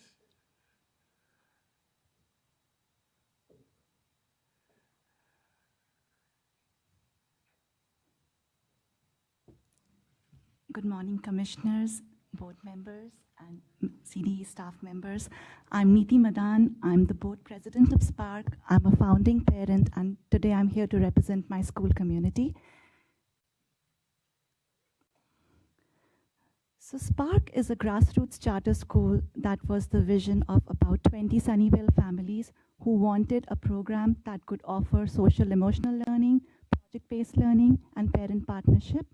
We are the only public K-8 school choice in Sunnyvale, and we are the first local charter school in Sunnyvale. So why did we really create Spark? So as you can see in the map in front of you, there is really a divide in Sunnyvale School District. You have the north side, where you have more low to moderate income families and historically low performing schools, and then you have the south side, where you have more affluent and high performing schools. Spark founders first created a magnet program with the district, but that did not fulfill its vision, so we sought out to create our charter, and here comes Spark. About 90% of the students, in-district students that attend our school, come from North Sunnyvale. As you can see over here, this is our enrollment trend. We started with 146, and we are currently at around 247 students as of today, and we will be at 286 next school year.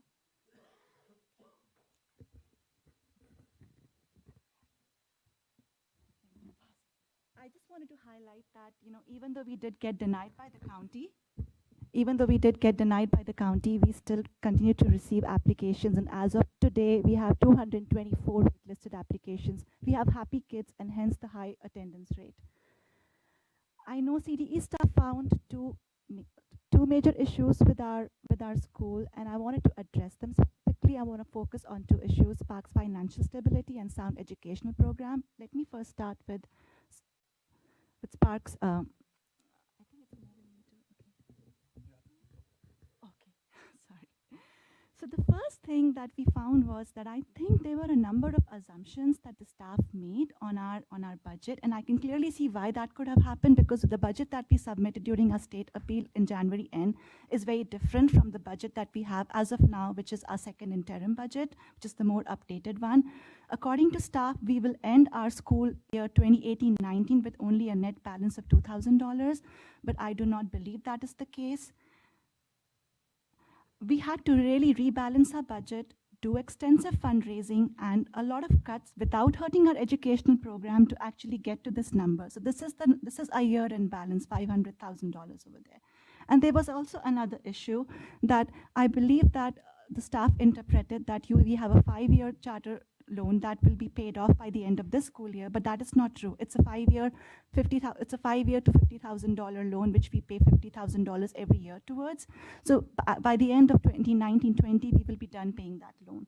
Somehow my slides are in this presentation mode and it's moving too fast. Apologize for that. And I also wanted to highlight that in the latest budget, which is the second interim budget, we have accounted for all the new invoices that the Sunnyvale School District sent to us in February. We are able to cover, and we've already paid many of those invoices. And we did budget for this year's over-allocation penalty in the January budget as $30,000, and in this budget, it's $40,000. And we can easily add the $25,000 additional that the staff found. We will be able to support that.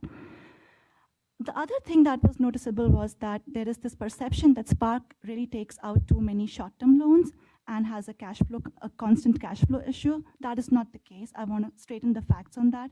In the history of Spark, we've only taken out 3 short-term loans. The first loan was taken out in July 2016, and that was because we had about $250,000 of our PCSGP grant money left that was expiring end of that month. So the board took the decision that time to take out this loan so that we can actually buy the school supplies and utilize the grant without letting it go waste. As soon as we got the payment back from CDE, once we expensed it, we paid that loan back. The second set of loans that we took out was at the school year, and we took out $100,000, and that was because we were really anticipating a cash flow shortage. Spark grew by 35% this school year, as you can see in this chart over here, and it experienced its maximum growth this year, 35%. And as you know, the way the CDE disbursement schedule is set up, you start receiving your state funds for the enrollment you had the prior year. So we had to cover the cost of educating those kids for 7 months into this school year. So we knew we were going to have a cash flow problem this year. But going forward, and as lessons learned, as you can see, for future years, we do not have such an aggressive growth. And we've also moved our fundraiser from spring to fall so that we'll always have a cushion.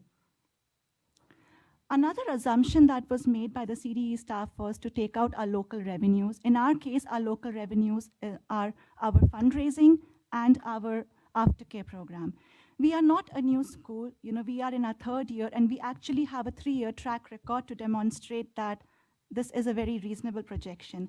And another issue was that while we have an aftercare program, if you take out that revenue, we still have costs associated with it. That cost was not deducted from the budget. And I also want to highlight that, this year we had a really amazing fundraising effort. Even though we got denied, our parents got together and we already continued to fundraise so that the school could have a very strong cash position. But for the future years, we actually have budgeted much conservative fundraising levels than what we actually raised this year. So we are very confident about our fundraising. And as of today, we already have deposited $187,000 of funds that were raised. And this slide just quickly kind of shows you what would have happened had we gone up for a charter renewal and had we had a 5-year charter term to begin with. We would comfortably be at a $600,000 reserve level when we would be looked at for our financial standing. Next, I would like to address the academic performance. I don't have too much time to talk about amazing programs, so yeah, I'll have to move to the key issues.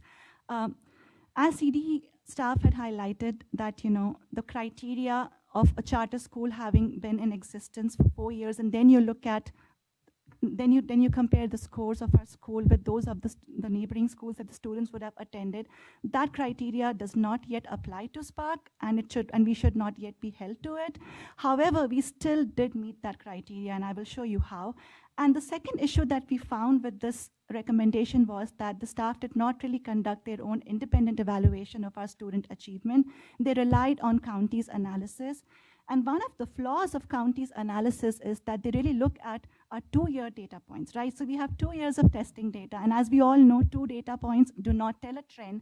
They do not tell this, it cannot statistically tell where we will really end up at, right?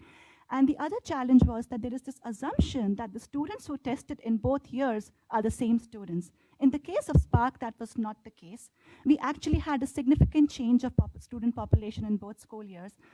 Because we did not get adequate classroom space through our Prop 39 process, we ended up having to create a combination class of 5, 6, 7, and that led to a lot of our students leaving the program. 20 students left, 16 new students came. So that really changes the dynamic. And we also lost a lot of a high-performing student population who just didn't want this kind of a combination classroom. So we would really like you to look at our same student data, where we actually look how our students who tested in both years, how they performed. So if you look at the slide over here where we show how Spark performs comparing to the schools where our pupils would have otherwise attended, the green line over here is where Spark is, and the schools that are there in the bottom are the ones where are the north side, and the school on the top is Cumberland, which is the school on the south side. And as you can see, Spark does does actually perform better than the schools on the north side, which are actually comparison schools. And if you look at actually the data, the decline, we acknowledge there was a dip. There was a 3% dip in ELA and 6% dip in math for the same students, but it's a group size of 33 students. And with just one student whose scores regressed, that caused a 3% dip in ELA. And in the case of math, it was in total the scores of 2 students that caused that 6% dip. So I do want you to notice that. And I also want you to notice that the district as a whole also dipped. And again, this same slide kind of reiterates the point that I've been trying to make, that only 2% of the students over there come from the north side, from the south side. Next, I want to really focus on, we do have internal assessments, and based on our internal assessments, our students are making progress. And for this presentation, we've actually included the latest data, which we did not have for our petition because these internal assessments have been ongoing this school year. And when we look at the comparison for the cohort of our same students, if you look at both ELA and math, you can see all our students are making progress. Although there is, in the case of math, a slight dip that you would see when you go from fall to winter, but that is because we have Singapore math curriculum where topics are taught in out of order than how MAP would test for. Time.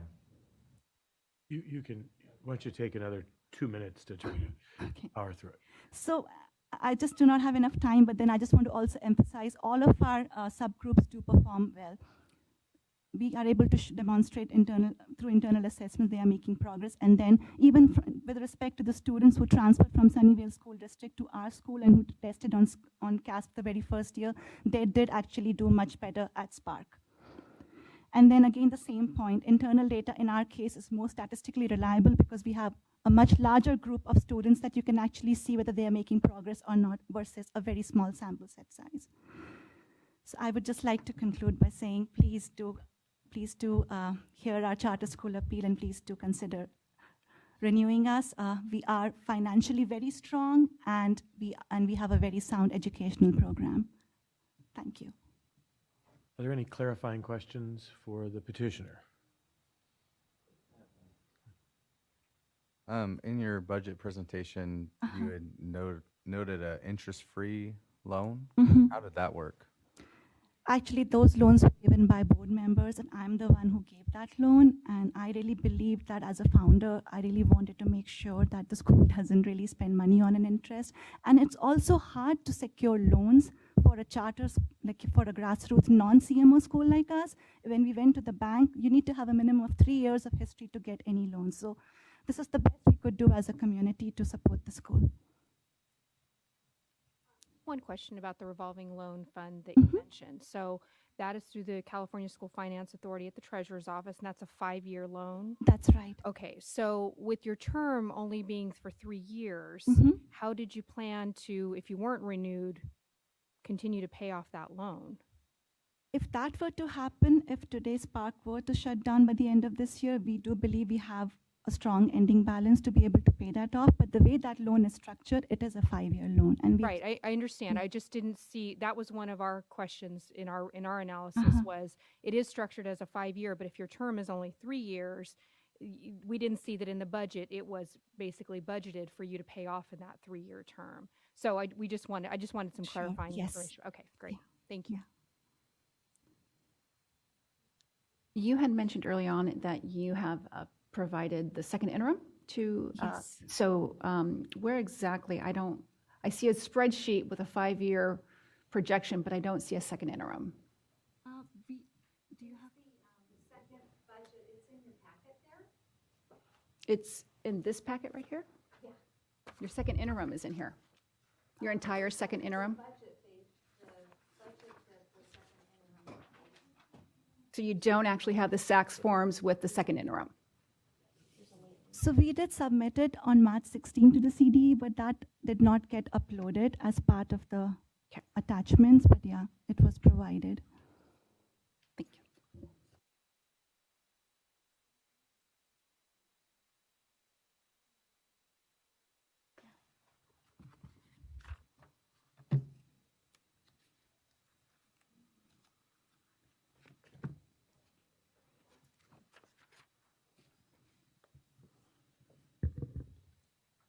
I have a copy here if you'd like to see it. I just have one copy. I'm just comparing I would like to compare your first interim to your second interim and then look at your multi-year projections. And specifically, I mean looking at your restricted versus unrestricted. Okay.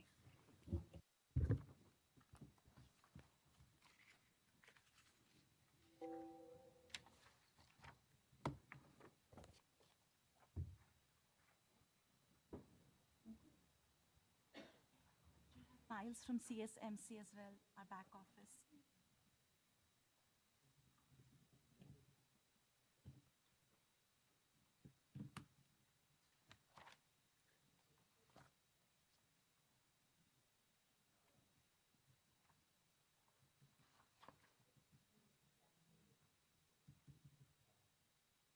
So in the interest of moving the discussion forward, should we hear from the district/county, and then that'll give some time for copies to be made and then clear other. Okay, so we have the district/county presentation of 10 minutes. So welcome. Good morning, Commissioners, State Board members. My name is Benjamin Picard, and I'm Superintendent of Sunnyvale School District.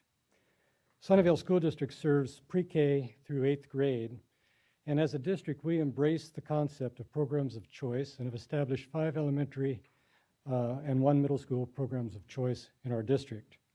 We also have a local charter school, Summit Academy, and we enjoy a very positive professional relationship with Summit. Unfortunately, the same cannot be said of Spark.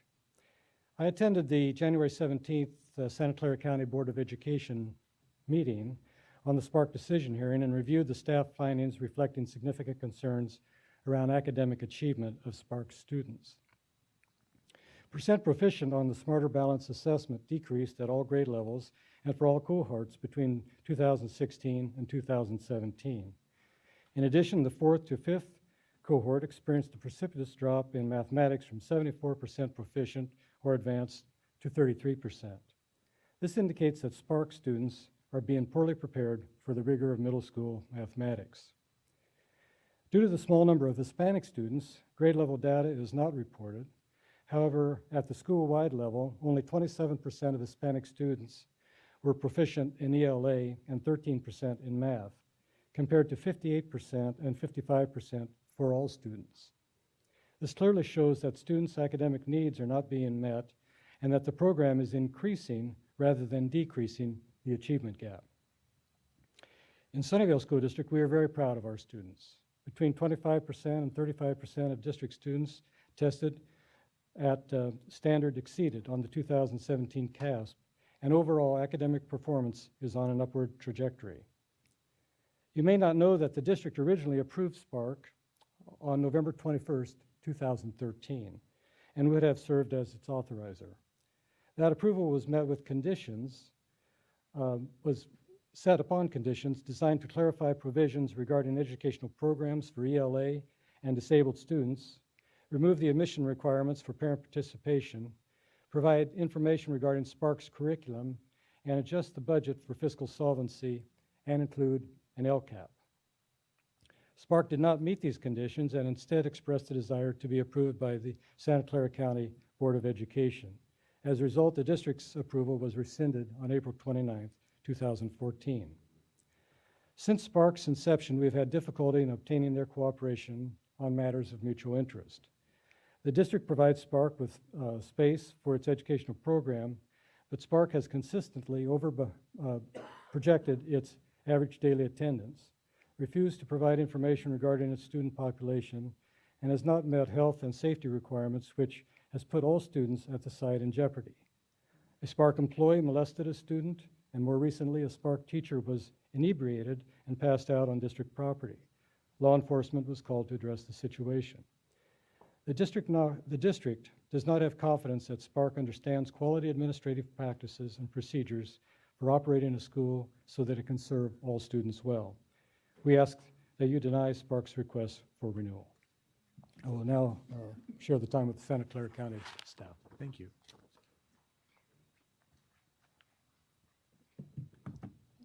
Good morning. honorable members of ACCS. I want to get the, where can we get our slideshow? My name is Christelle Johnson, and I serve as the director for the Santa Clara County Charter Schools Department. And I just want to say that Santa Clara County is the largest county authorized in the state of California. We have over 23 charter schools we're authorized, serving about 10,000 students, and across 31 different districts, in the state of Santa Clara. Okay, perfect.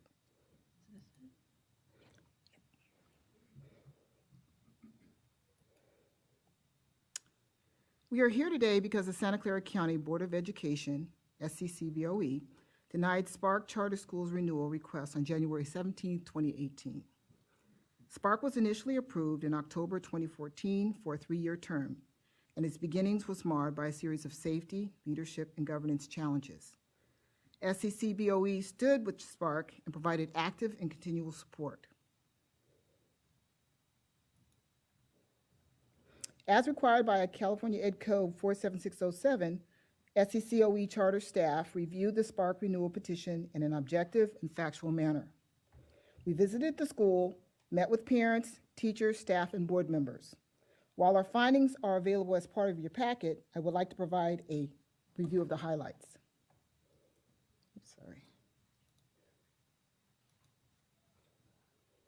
Staff reviewed the summative academic performance data provided by Spark, which met or exceeded the performance of its neighbor schools.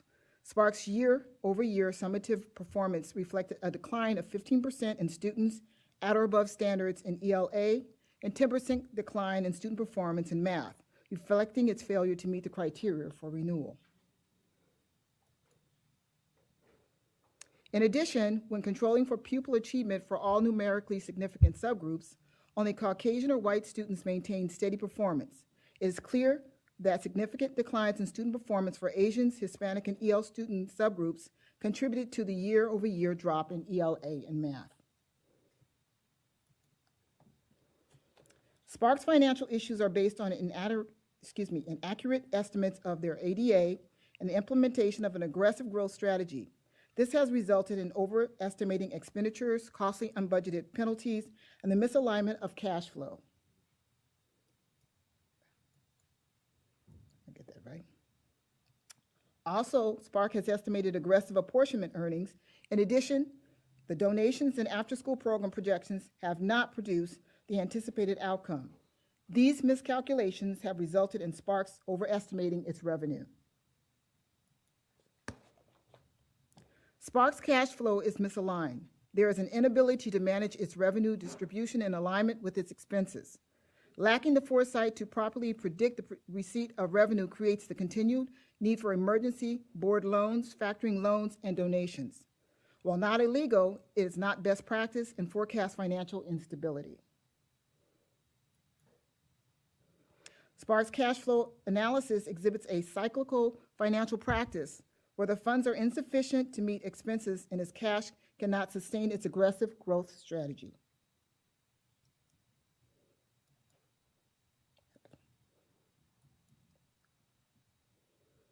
SCCBOE's second finding for denial was that after review of the petition, even if all the issues were corrected, either through MOU or material revision, Spark lacks the capacity to implement the program.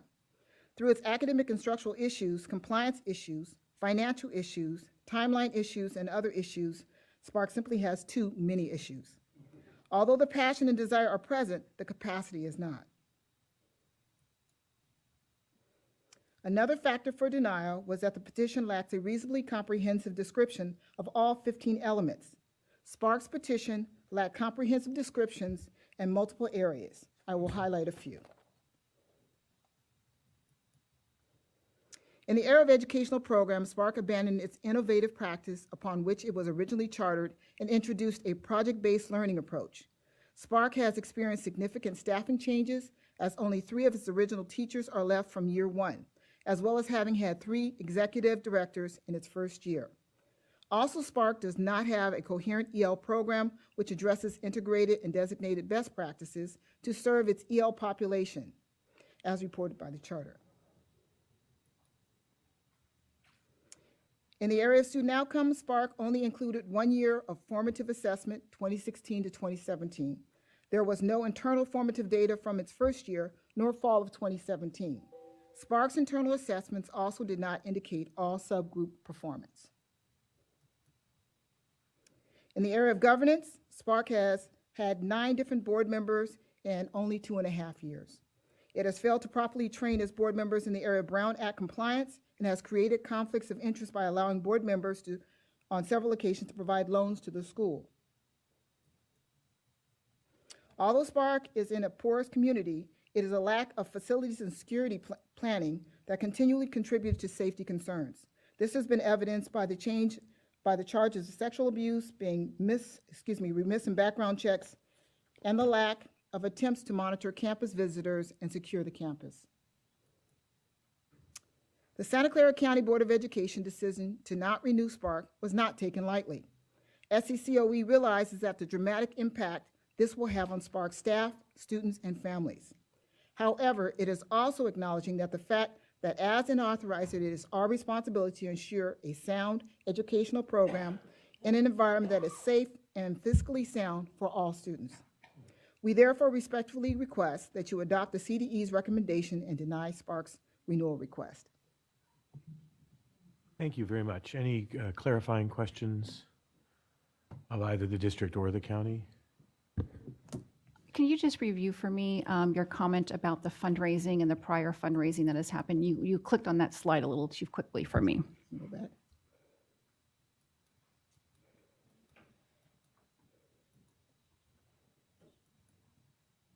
I'm going to also ask for my fiscal administrator, who also was deeply involved in it. We do have designated individuals who handle that. Hi, I'm Christine Carbone. I'm the financial administrator for the Santa Clara County Office of Education, the Charter Department. So my question was, in your presentation, you mentioned the comment that there was ongoing fundraising that was going, and you clicked very quickly on the slide, and I didn't see the numbers. So what have you in the last... Before they were denied, they were at 27,000. Annually? Not annually. They were about 50, around the mid-50s for the past 2 years. So combined over the last 2 years, they fundraised $50,000? No, about 100. Oh, 100. Okay, thank you. 100, a little over 100.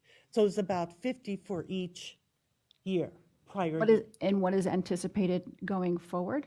Anticipated they have increased it, I believe, in their second interim to 200. In a current year or over a 3-year period of time? Over a 1 year. So increased it by 200 or 200? I'm sorry, I'll look for it. I'm sorry. That's okay. So this year, what they've done is, after they were denied it for fiscal reasons, they did a huge fundraiser, thank you, a huge fundraiser, and this eliminated the need for them to obtain another loan. So that has helped them during this year. Next year, they would have to raise probably at least another $200,000 in order to sustain a viability in their budget. Thank you. Appreciate it. Any other clarifying question? Yeah, can you go back to the slides on student achievement and just explain the drop that you were talking about? Academic achievement. Yes. Yeah, I also want to say that they use NWEA as a reporting tool for progress for students. It was not provided to us in the fall, so we just recently got that when we got the update. This basically says that the ELA drop is 15% and math drop is 10%. And these are with students that have been in Spark School. And then the next slide. So again, once again, it just identifies the year over year, the drop in the performance for students that have been within Spark School, that have been attending Spark.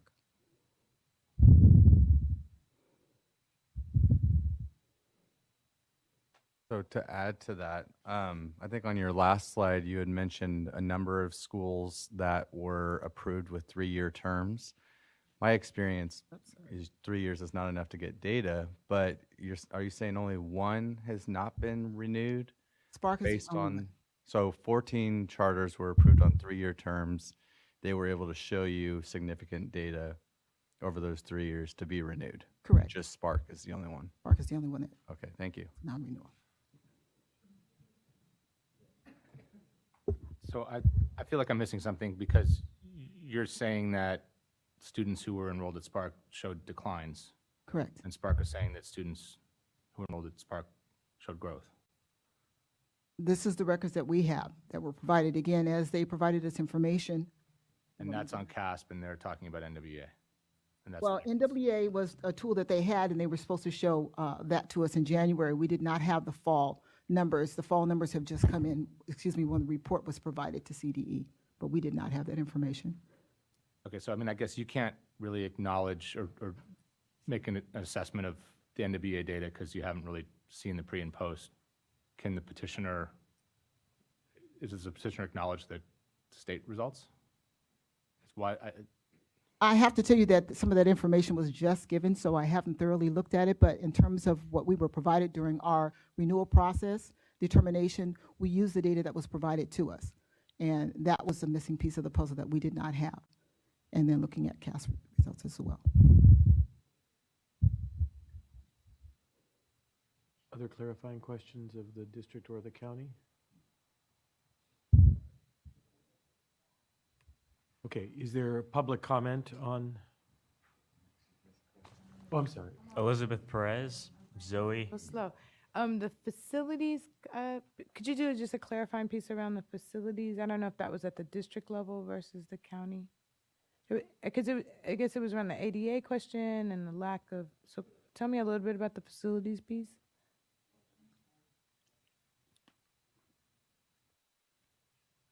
Are you asking for ADA or are you asking for the facilities itself? I'm not quite sure.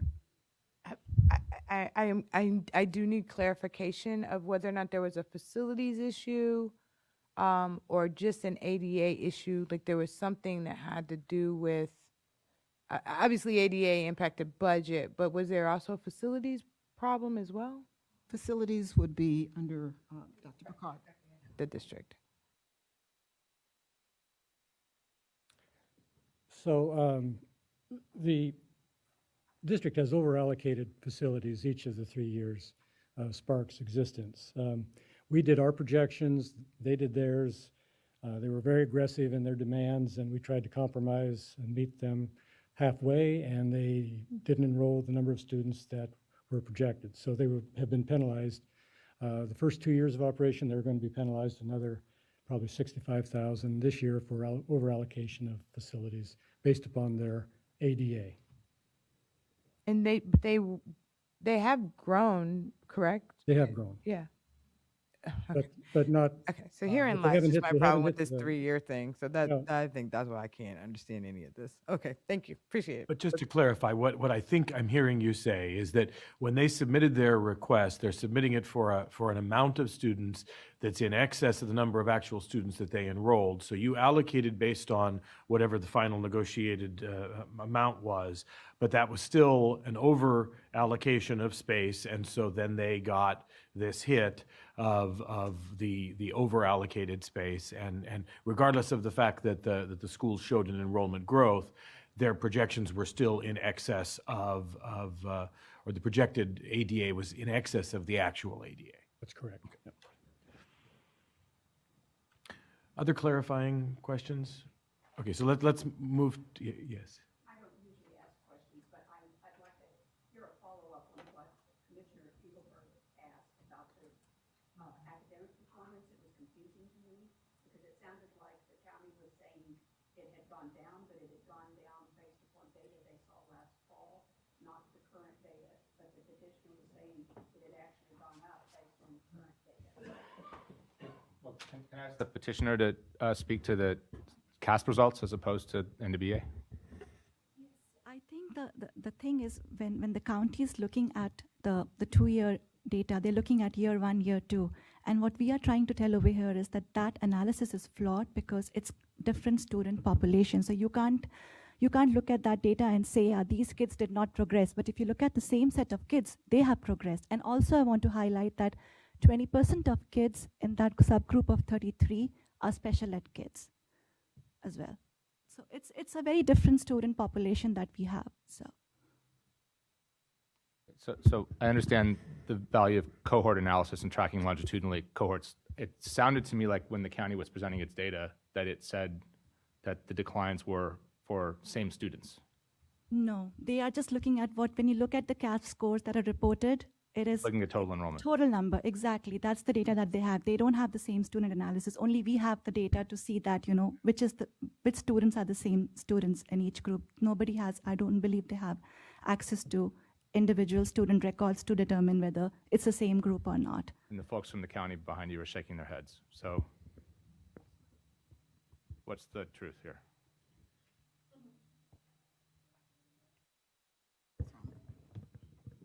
Hi, Dr. Michelle Johnson for the county office. We did look at total student enrollment for Spark. We did not do a cohort analysis, and the reason for that was because we didn't have access to the individual student data. But as for looking at the overall analysis, that's where the decline happened. And we looked at each of the individual significant subgroups, and those also showed a decline, except in the white population, and that had a slight incline. A So slight up.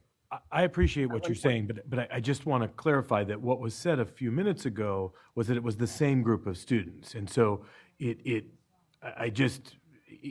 you're in fact clarifying that it's not necessarily the same group of students. You're simply looking at totals. We were looking at the CAST data that was provided by Publicly available CASP data, which doesn't dig down into whether or not there were comes and goes. No, there was and that's fine. I understand that, but I was hearing the message a minute ago that it was the same group of students, and so I'm just clarifying that it is in fact not necessarily the same group of students. Correct.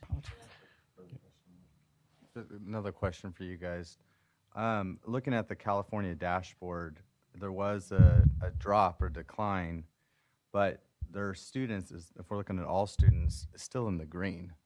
So why would you say that they're not achieving, I guess? If we're looking at the California dashboard for this school, all students are still in the green. And though they did have a decline, they only had 2 years worth of data. So there's not that average of 3-4 years, which I think is the problem with the 3-year program, but they're still in the green. So can you address that a little bit more? Well, my understanding is meet or exceed, and that's where we were operating for meeting or exceeding. But I'm looking at the California dashboard. What's that? Everyone's on the dashboard. I'm looking at the state board adopted dashboard. Right. And I pulled up their students right now for Spark Charter, Santa Clara County. Math, they're in the green. Now in ELA, they're in the orange, and they've got some work that needs to be done. And they declined, I think it was 51 points in ELA, but they did have a smaller decline in math, but they're still in the green status, which green is still good. So why penalize them for that?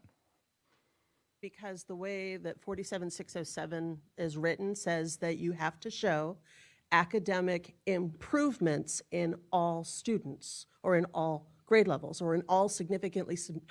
It doesn't matter whether or not it shows green or not. They had a decline, and based on the law, you're supposed to look at academic declines as a reason for denial. Except the other piece of that is whether or not their performance exceeds that which they would have at schools they would otherwise have attended. And when you compare those two cohorts of those two groups, not cohorts, but those two groups, the school compared to the district, the school outperforms the district. And when, as I said, when you take all of the factors into consideration, we looked at the significant decline, and that was the reason. But I also think that, in the 4760, what you mentioned, the ed code, I think it says looking at it over 4 years of data. And so that's where I think it's a hit for them is, looking at the data dashboard, which is what we're all ranked on now, they're still green. They only have 2 years worth of data. So is it you're simply taking those 2 years and there was a slight decline based on enrollment changes? And I think that's where my colleague over here, we're comparing apples to oranges. with One of the other students. pieces that, and you did mention NWA and DIBELS data. When we looked for the current data, we were handed only fall and spring. We were not handed the most current data.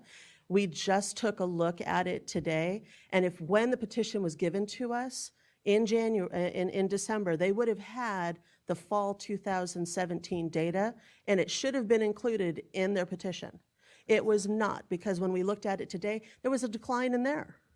So even though the fall and spring of 2016 to 17, if you start looking at the transitional data, it shows a decline. And then it goes back up in spring of 2018, which is after we received our data, after we received the petition and made a decision. So based off of that information, we utilized the most current information that we were given. Can you verify or not if the school is outperforming similar schools in that area? So one of the issues. The district is behind you, so maybe the superintendent can speak to that. That decline was only on the math side, correct? The decline you referred to? I just want to say a word about the comparative schools. So Spark Charter School is co-located at Columbia Middle School. Columbia Middle School has a free and reduced lunch count in the 70 percentile, as do many of the feeder schools that feed into Columbia. So that's where Spark Charter School is. I believe their free and reduced lunch count is 8%, not really reflective of the social economic factors of the neighborhood. So we have to take the effects of poverty, I think, into consideration with the comparative schools, but I'll put our schools up against Spark any day. So I think that's an important point. I also I've sort of lost control of the situation here. We do want to ask all of these questions, but we also have a bunch of public speakers. So I would like to. I do want to give you a chance, since this was just said. I'd like to give you a chance to respond as the petitioner, since this can of worms got open. So why don't you come in and address that? I just wanted to say that in our petition, since that was submitted in November, yes, we did not include the fall 2017 internal assessments. They were still getting analyzed while we were putting our petition together, but we did present that in the county during our hearing.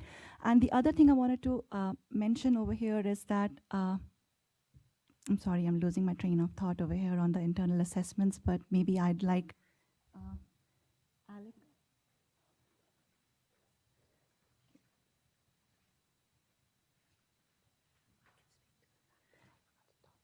Yeah, actually, suddenly I remembered also one more thing. Like, I think when the staff members said that they did notice that the fall 2017 results, there's a dip. I just want to kind of clarify, after summer, almost all students start at that level. It's what they end up at spring. Right, Melissa can so we do the NWEA not at the end of the fall, we do it in the first 3 weeks of school, because we use that for our math groupings. It's an internal assessment. So yes, there's a dip in the fall because the kids just returned from summer. And that is a well-known mathematical slippage that happens over summertime. It happens in all schools. And I would also like to speak to why they're calling it the spring data, but that's actually winter. The reason it wasn't ready was because I'm the testing coordinator and I was new at this, and I didn't realize right away that I needed to flag all of the EL students. I had to do that by hand, and I had to go back and flag those students in previous years as well. So that's why we didn't have the EL data for testing, and that was entirely because I'm a teacher doing a thing that I'd never done before, and I didn't realize that how important that was. Okay, and let me just follow up to what the superintendent spoke about. What is your free and reduced lunch percentage?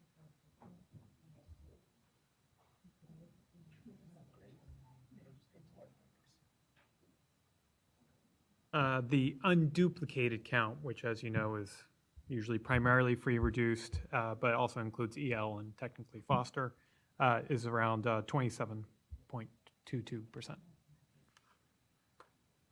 So let's hear public comment on this. Jonathan? Maybe give us the first 10, 15 names. Please line up Elizabeth Perez, Zoe Harris, Alexandro Zdravkovic, Vi O'Brien, Angie Choi, Madiv Panthalingus, Ian O'Keefe, Joshua Moss, Jaya Guayam, Sarah Faratini, Melissa Hassa.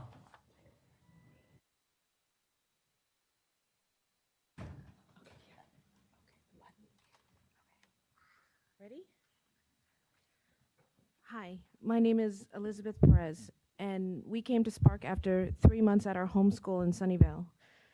At Spark, I saw new excitement in Zoe's attitude towards school, and 2 weeks after attending, she began singing to me in Mandarin. I truly feel like she is at a school that can provide her with the tools to excel and reach her potential. We have been blessed with both the experience of being in a public school system and the charter system. Spark is just better at teaching kids to stay focused and engaged, even to learn when they think they're just singing or having fun. The student chaperone process is also more thorough. In order to qualify for chaperoning, you need a live scan and fingerprinting versus only a driver's license and a TB test in the public system.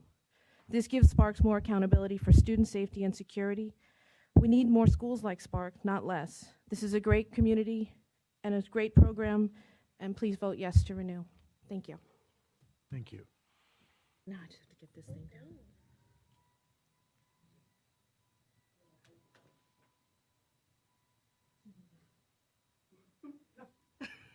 Maybe the chair, are you sure? Can you see her? Mm-hmm. I wonder if she can reach. There you are. All right. Go ahead, sweetie. Hello, my name is Zoe, and I'm 5 years old, and I'm gonna sing my Mandarin song. Dasha, Dasha, inu piki wizin namasa, mama so pause time sibonya. Thank you.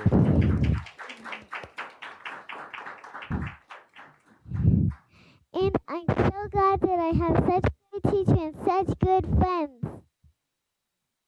Thank you, Zoe.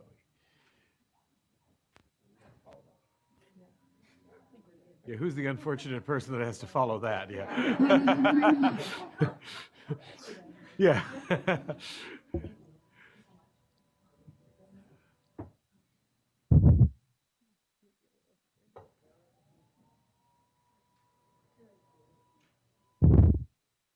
Okay, yeah. Oh, can you hear me? Yeah. You're okay. We can hear you. Dear Commissioners, I'm Alexandra Strakovich, 7th grade math teacher at Spark. I co-created the analysis for student achievement. My point is that it is unsound to use CASP data to evaluate a small, lower grade, heavy school like ours with 2 data points. Our CASP population in the second year has 24 students who entered 3rd grade, 16 new students and 33 returning students. 40 new students are added to the initial CASP pool of 33 students. The academic level of these 40 students can significantly increase or decrease second year CASP results. So CASP does not give a true picture of student achievement. After 2.5 years, internal assessments are more reliable to measure academic success. They happen 3 times a year. They assess all students. Spark's internal assessments until winter 2018 show strong progress for all students in all subgroups. Please consider our internal assessment results to arrive at your conclusion for the criteria of sound educational practice. Thank you.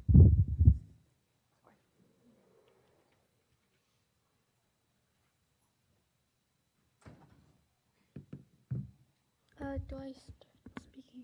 Yes. Hello, I'm QV, a 5th grader at Spark since day 1. It's important for me to be here since Spark means so much to me as a student. Spark makes it fun and engaging to learn because of our community, our teachers, and project-based learning. Before I went to Spark at my old school, I would get bored often, and it was hard for me to push myself and to learn at my speed, and my teacher wasn't helping me very well. Spark is different. Our teachers make us think critically about each problem we are given, and sometimes gives us problems too hard to solve by ourselves so we can figure out how to solve things as a group. Project-based learning lets us do hands-on activities and tackles real-world situations. An example is when the 5th grade class had to split into teams and had to open up locks with clues to open a box. The clues use common sense and math to unlock them. I believe that as a community and as a school, Spark should stay for years to come. Thank you.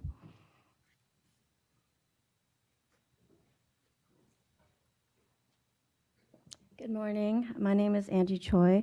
My kindergartner loves Spark Charter School.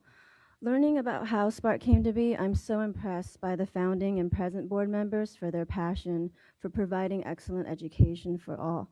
Spark has received criticism on its financial viability and test scores, but I urge you to consider that year 3 is the year where all charter schools have the biggest strain on the financials due to increases in attendance and startup grants funds drying up. We, however, have demonstrated that we strongly managed our budget in face of that. Also, please consider that with only 2 data points for test scores, one cannot make a clear evaluation on progress. The fact is, Spark has shown clear progress in individual students who have a newfound ability and love for academic and social emotional learning after coming to Spark. Please allow Spark to continue to flourish and provide an excellent choice for education in the Sunnyvale area. Thank you so much.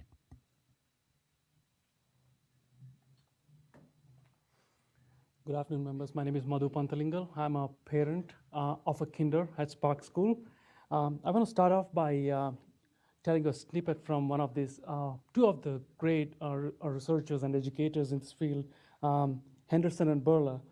They said the most accurate predictor of a student's achievement in school is not income or social status, but the extent to which the student's family is able to become involved in their children's education at school and in the community. Let me repeat this: parents' involvement at school and in the community. That is what Spark does. Presents an opportunity for the parents, interested parents, to be part of their child's school life, while at the same time learn some valuable skills relating to child development. We have seen that parents show up not because of pressure, but because of passion towards the development of children, and also at the school. I've not seen a school that embraces and supports parent involvement as Spark does. Hats off to Spark for that. I believe Spark should be a model for our neighboring schools. Spark creates a culture of diversity, and parents and teachers alike strive to keep this alive. Thank you so much.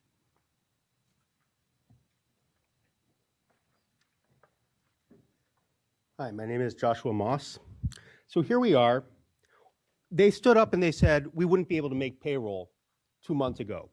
2 months later, we've paid 6 figures in legal fees, $80,000 in mysterious invoices from prior years that appeared 2 days before March 15th, and we're ending the year with a 4% reserve, which, by the way, is very close to the 5% that is required on the 5-year renewal. The truth is we have a lot of levers we can pull. We were not given credit for the after-school program, which is incredibly cash flow positive and will continue to grow as we grow the number of students. We have scope to raise prices. As an MBA, I can tell you I recommended it a while, but it's always something that we can do later on. The county says we can't support an aggressive growth strategy, and that is true. We can't. But the truth is, we're not going to be growing 35% next year. It's going to be much lower. And I challenge you to find a school district in this country that can support 35% growth without getting paid for it until March 15th. Show me that district, because I want to meet them. Time. Thank you.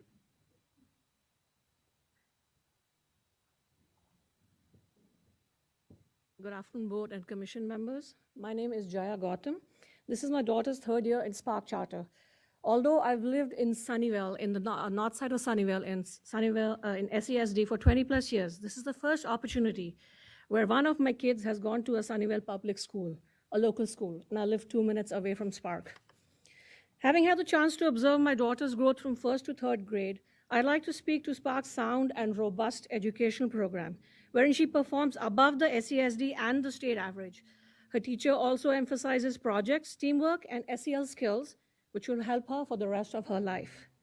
Besides the academic components, Spark provides PE, music, a second language, a plethora of field trips, and a multitude of community building opportunities. Another important aspect of school life is building strong relationships and friendships. My other children have had to go to elementary, middle, and high schools in different cities and have lost out on a strong peer group in their own high school. Spark is the only K-8 school option in Sunnyvale, and I highly value this opportunity for my daughter. So she enters high school, which, as we know, is a high pressure and vulnerable time in the life with a solid foundational peer group. Kindly help in renewing Spark Charter, and thank you so much. Please line up David O'Brien, Eric Premack, Ashish A., Cece's Soy, Richard Bueno, Miles Deniston, Shannon Heidman, Laura Stachowski, Angela Buckner, Roshan Bahardway. Hi, my name is Sarah Verzetting, and I'm a parent of a 4th grader. Someone mentioned earlier that the experience of the first year of a charter stays through for the next few years. That has not been my experience at Charter and at Spark Charter, and I've seen improvement year on year in all areas of my daughter's education. My family moved to the Bay Area from Arizona 4 years ago. In the Phoenix West Valley, we had access to several quality charter schools, so I was very surprised on moving to this progressive area of California to find that no K-8 charter schools existed in Sunnyvale, Mountain View, or Santa Clara until Spark.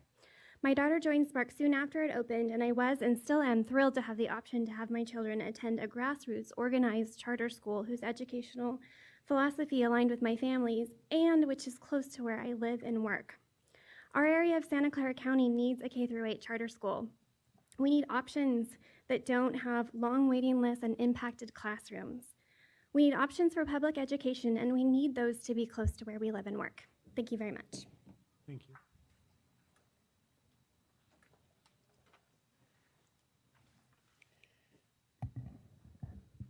Hi, I'm Melissa Hassan, and I've been teaching at Spark since its opening. I think Spark is a great place to teach, and the reason for that is because the administration has a growth mindset, not just for students, but also for staff. We have integrated SEL, which works to reduce stress for staff as well as benefiting the students. At Spark, teaching is seen as dynamic and creative, and teachers are encouraged to implement best practices and stay abreast of current research in ed psychology and best practices. Families are our partners, and parents are welcomed into the classroom for both academic and extracurricular volunteering. So then the question is always, why have teachers left? Well, some were uncomfortable teaching SEL. Housing prices have pushed others to move out of the whole South Bay area. Teaching high-quality project-based units takes more work and more flexibility than some early teachers expected.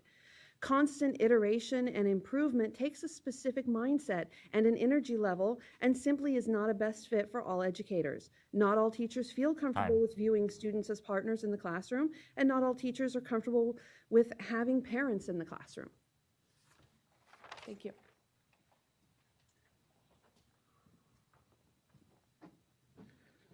Hi there.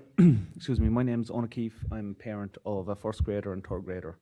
I'd like to take time to address the safety allegations made by the district and county in relation to campus safety in this brief minute, if that's possible. The fact that the exact same safety concerns exist for Columbia Middle School is glossed over where Spark shares the campus with. And for that matter, in several other district and county school campuses that have publicly accessible parks adjacent to their campuses. Yet, we don't see the district or the county recommending that these schools get shut down on campus safety grounds. Now, where I come from, this is called being hypocritical. What is being insinuated by the district and the county is that we are bad parents, putting our children in imminent danger each and every day that they attend Spark. I personally find this insulting, and I'm sure each parent does too.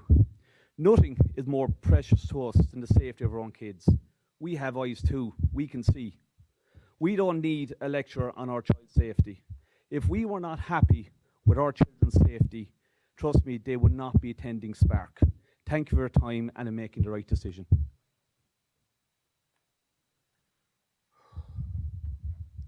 Can you hear me okay? Yes. I'm reading this statement from one of our parents. I'm Annette Clark, and here are some names. Chad Zetzer, Samuel Knapp, Ronnie Farrell, Douglas Lay, Michael Arrow, John Lloyd. I imagine these names are familiar to our district and county office of education, as all of them were educators in Santa Clara County Public Schools who have recently been arrested, charged, or sentenced in the assault of a minor.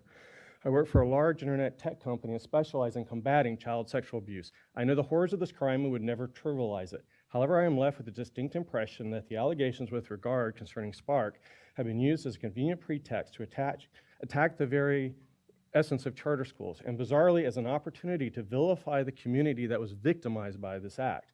While this crime unfortunately affects too many schools, what matters is how the institutions deal with it.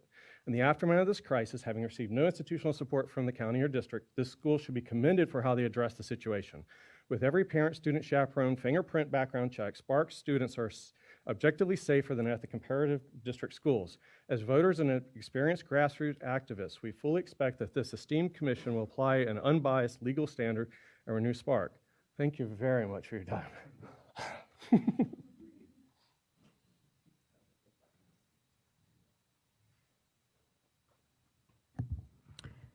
Hello, my name is Ashish Ashtekar. I'm a parent of a first grader and also the chairperson for fundraising at Spark. Spark had a very successful 2017-18 year. Our total for 17-18 exceeded $230,000 and counting, and comprised of highly diversified streams of revenue, such as individual donations, corporate matching, grants, events, and campaigns. Spark parents willingly give and donate and encourage friends and family to donate as well. Spark has built a talented fundraising team that can systematically execute multi-year targets to achieve repeatable success. We also understand the need to scale up or to scale down as the situation demands. This year, we scaled up our fundraising to more than 2x to pay off these one-time legal fees and over-allocation bills. We look forward to your support in getting Spark renewed. Thank you.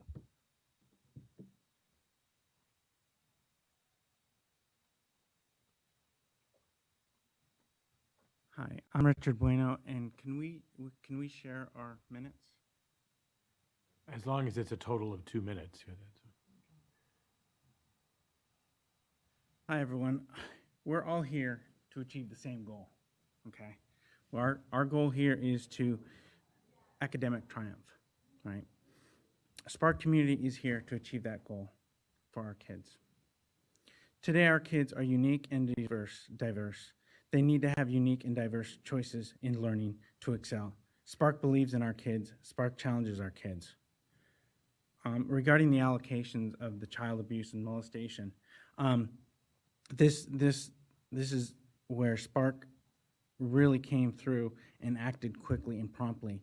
As we know, the child molestation issue, Spark terminated the young employee immediately, and had child counselors available for the kids, families, and staff shortly after. Spark requires a background check for all staff and parents that participate at the school. The young individual was 18 years old. There was no prior knowledge, ideas, or signs or records of the individual being a child predator or molester. But if you look at a high-profile case of Walden West, this was on the FBI's radar for over 7 months. Going back to my statement earlier, my child was started at a different school. In the beginning, we were able to attend charter, knowing the year prior they had that issue with the child molestation. We felt comfortable to go to that school. My child was already struggling at the original school, but he went to Spark and he definitely improved dramatically, and I can't have any other way. And so we want to lead Spark to that triumph of academics. Thank you. Thank you.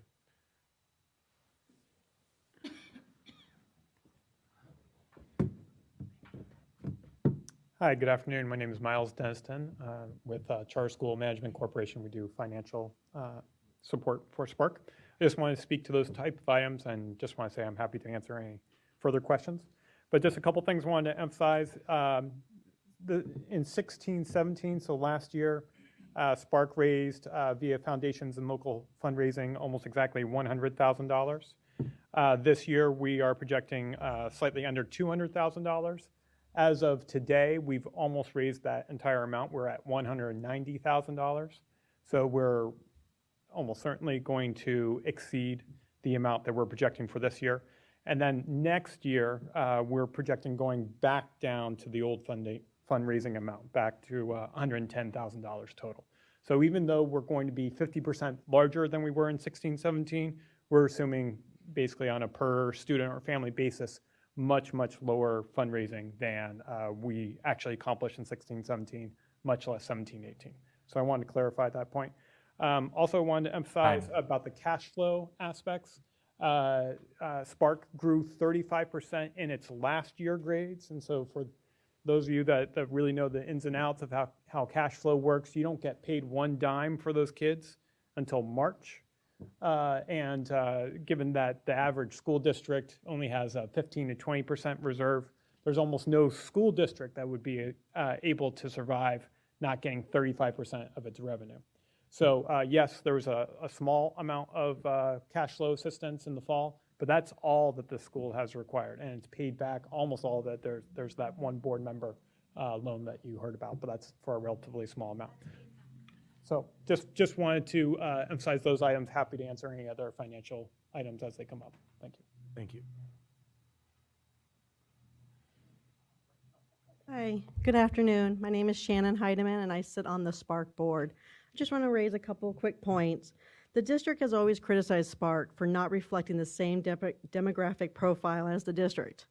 But Spark does mirror closely to the population of the families living in the district. The standards set by the state code holds us to that. Given the district's poor performance in the north side, families who can often go to other schools tend to. I also want to talk real quick about the free and reduced lunch. That was raised as a concern. We heard it loud and clear. And because of that, we changed one of our priorities to include free and reduced lunch students. So we heard that and we validated that by adding that as a priority to our lottery system. Thank you.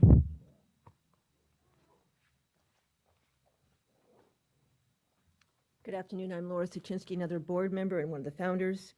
In reaching its conclusions regarding our finances, staff made two unsupportable statements. The first, if Spark's enrollment or revenues drop, it may need to borrow, threatening the school's financial viability. This is unlikely. Spark has seen steady enrollment growth. We currently have more than 200 families on our waiting list. Many of the families on the north side of the district continue to be dissatisfied with the neighborhood schools, and with a 9% ending balance this year and 22% next, Spark is well positioned to flourish. The CDA excluded local revenue from its analysis of Spark's budget. Why? Spark's conservative projections for its after-school program and fundraising are based on 3 years of data, so there's no sound basis for excluding these funds. What's most disturbing in both statements is the implication that only charter schools funded by wealthy individuals or charter management organizations are fiscally viable in the state's eyes, in the staff's eyes. It'd be much easier to stand with a group of schools than to be independent, but requiring this betrays the state's original intent to foster community-based charter schools to serve as incubators of innovation. Thank you very much. Hi, my name is Angela Buckner, and I'm a second-year parent at Spark. Before choosing Spark, I scoured all the test score data on great schools, and I talked to a lot of parents. We chose Spark because the scores frankly beat all of our local schools, and it was the only public K-8 option in Sunnyvale. And according to the latest Harvard studies, they're saying that preteens actually do a lot better in a K-8 environment. One of the concerns I initially had was the parent volunteering aspect of Spark, because both my husband and I worked. But when we talked to Principal Chris, he assured us it wasn't mandatory and we could do whatever our family could do. It wasn't necessary, which we could not do. My children right now are showing strong academic growth at Spark, and I'm just really struggling to understand why anyone would shut down a performing school and force kids to go to like a North Sunnyvale school that are scoring below state average for all ethnic groups, according to great schools. So please, please, I ask, please recommend that Spark gets renewed. Thank you.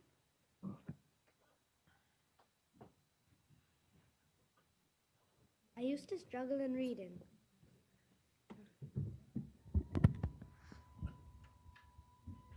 But then Spark helped me out. Now I love reading lots of books. Please renew Spark.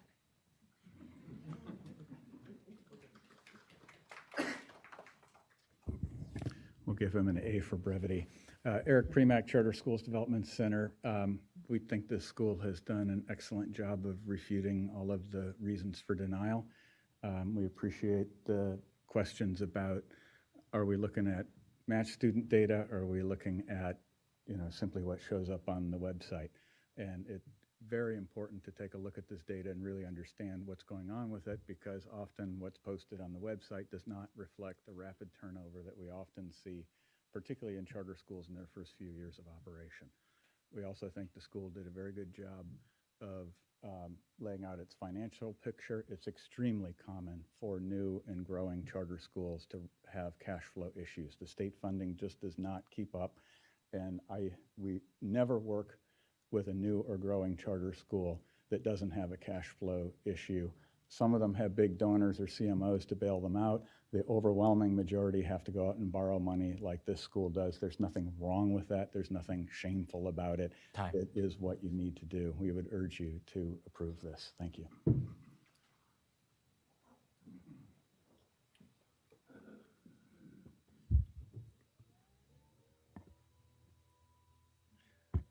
Hi, Ramel Antoine again with California Charter Schools Association. A couple of things I want to be clear about. So we're in large part talking about 47607 here, which says that there must be 4 years of data to be able to compare Spark on renewal. There is not that standard. It is not met. It is irrelevant in this case. But we do agree that there needs to be data to be shown, and Spark has shown that their data is meeting that. I think what's important also is that at least four of you have asked questions specifically of the county about this data question, about where they meet, about if Spark meets it and all of that. And every time that question was asked, the county has dodged it and said, well, we're talking about interim assessments, or we're talking about formative assessments. We're talking about the data, what is the standard? And so I think it's important for this body to understand that. I think also that there are 300 students who are currently enrolled at Spark who are looking for this space. They're continuously growing, and this is a need in the community. CCSA strongly supports this position and suggests that you do too. Thank you. We have other public speakers signed up. We've got somebody that's raised their hand in the back. I reached the end of the list, so. Okay.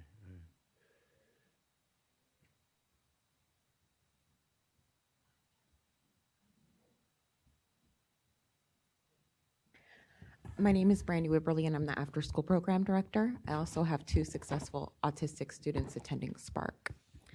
Undeniably, diversity outreach is no simple task. Santa Clara County and Sunnyvale have comparable demographics to that of Spark Charter School, as we are suffering one of the largest income gaps in the country. This doesn't mean that we as Spark community are not sensitive to the disparity in opportunity for people. Diversity, it has changed. With biracial families like mine, who typically decline to state, we have consistently modified our outreach plans to be effective and sensitive to the changes in our society, and I'm 100% confident that if renewed, we will have a school that's diversity exceeds that of our neighboring schools. We are a community that is passionate to serve the whole child. This means reaching out to low-income communities to increase our free and reduced lunch population. I am on record for the second time requesting that we work together as partners with the county and the district to help make this happen. We want to be partners, not adversaries. Thank you. Thank you. We will continue with questions. I want to ask a question of the superintendent of the district. Sir, what is your unduplicated pupil percentage as a district? As a district, we're about 34%. Okay, and do you agree with the percentage that was presented by the CSMC financial rep regarding the unduplicated pupil percentage that he indicated? I was referring to the free and reduced lunch count. I think understood. Specifically, it's about 8%. Ours District-wide is about 34%, but in the north side is about 75%. Gotcha. Okay, thank you. So we need to identify other questions that we may have. If somebody wants to make a motion, we can have a motion. Are there some other clarifying questions that people would like to ask? Yes, Jamoka. Yeah, and I actually started out with, this was going to be my only question, and that actually is around the racial disparity kind of gap. So, and I don't conflate that with low income. I don't, so I want to kind of hear a little bit about that. I mean, in some ways I want to hear it from Santa Clara, but they're actually not the ones who are up here needing to be accountable. So could you talk a little bit about what racial disparities might exist in your school and what are kind of approaches that you have to address that? Because I think the state did say that was problematic. So I'm not sure how you assess that at all. So we do have a much lesser number of FRPM population in our school, and the action that we are taking, we have actually... I just want to clarify, I didn't ask about free and reduced lunch or socioeconomic. I asked about racial disparity. Racial disparity. And maybe it doesn't exist. It kind of got, again, lumped into the report. Yes, so I want clarity around, is there a disparity academically on a racial level? We do not believe there is, we do not believe that there is a disparity as such in our school, because our school does represent the population that resides in Sunnyvale School District. We are really very close to that. So if you can look at the chart in the response document, we really show that. So did I answer your question? Yeah, and because then the state, I think, said something really different in their report. So I kind of want to know the context. Can I clarify? Are Sure. you asking about academic disparity? Yeah. So yes. we have a little bit of a unique situation in which in our grades 6 through 8, I think we have something like 20% or more of our students who have IEPs, and a high percentage of them happen to be Hispanic. So when you look at the Hispanic data, that's heavily skewed by the fact that we happen to have students who are Hispanic who also have learning disabilities. And because that population is so small, it becomes a very large percentage. Thank you. Other clarifying questions? For the petitioner, did you say that you do serve free and reduced lunch? Okay. And then on your application, do you still have that requirement, or was that removed that parents need to volunteer? Is that when we submitted our petition, that law had not gone into effect. We've already started to modify those agreements, and I really want to say this, that we don't even track who's actually signed those agreements. That is actually not a bar. So there's no tracking, there is no ask. We are in the process of eliminating agreements altogether. Yep. Yeah, but if it's on the agreement, it might make parents feel uncomfortable. So anytime, I completely agree, but I think that's why, Chris, I want to answer that when our ED, Chris, when he does info sessions. Hi, I'm the director of the school, Chris Mahoney. So when I first arrived, certainly we were a parent participation school, and that's an essential element to our charter. And so what we've done, especially in light of the law, we want to make parents feel as comfortable as possible. What I have done for the last 2.5 years is I've always made it very clear at the information sessions, when I give tours, that as a parent participation school, it certainly helps our program. However, there's absolutely no expectation or requirement, and I talk very explicitly about how we do not want you to see this as a barrier. You should not consider that in terms of, should I go or not go? And I make it very clear. However, the language is, like you said, it sounds more expected that they would be required to volunteer. We have since changed that, and so even in our written documents, we will no longer have that as a requirement to reflect the law.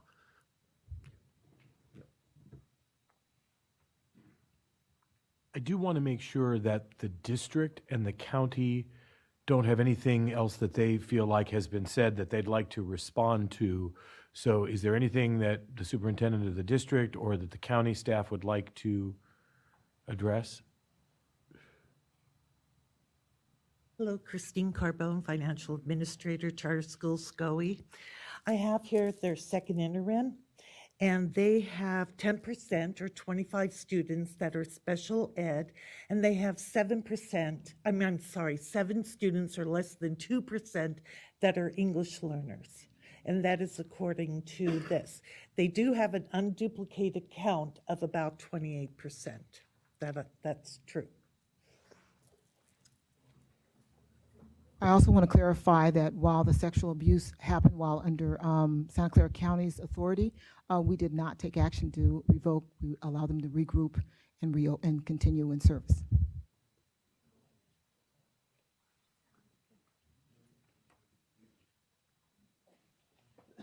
Hang on. I'm giving them. I want to make sure that they have. Want to give them the opportunity to respond, and then I'll give the charter school an opportunity to respond to. So I just want to make sure that neither the district nor the county have anything else that they'd like to add. No, I'm fine.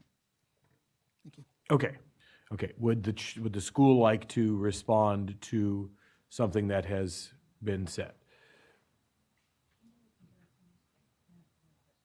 So the percentages of special ed, they are talking about all of the students who test in CASP. I am specifically talking about not this year's students, but last year's students and the year before, for whom you have the testing data. For what would last year have been our 5th, 6th, and 7th grade students, but are now our 6th, 7th, and 8th grade students only. I'm not talking about last year's 3rd, 4th grade classes as well, which is a larger number. So when I was talking about the 20%, the higher percentage of students with special needs, those are the students who were tested in the previous 2 years, and not all of them have continued into this year. So we're going to see a fluctuation again this year in terms of our student populations.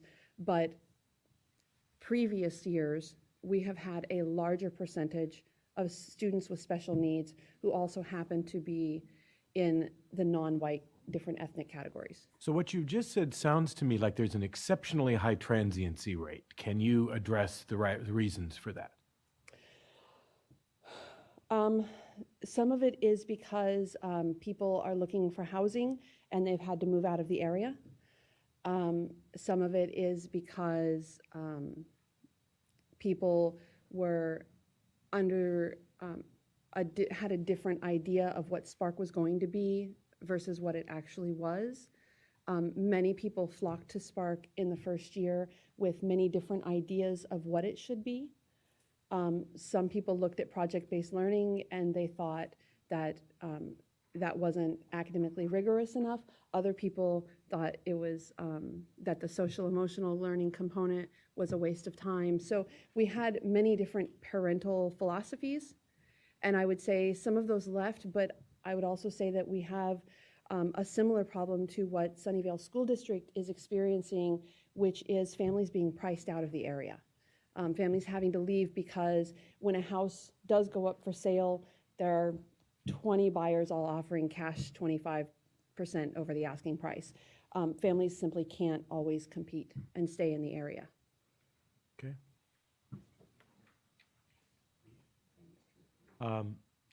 So are there other clarifying questions that the commissioners have, or someone like have any comments?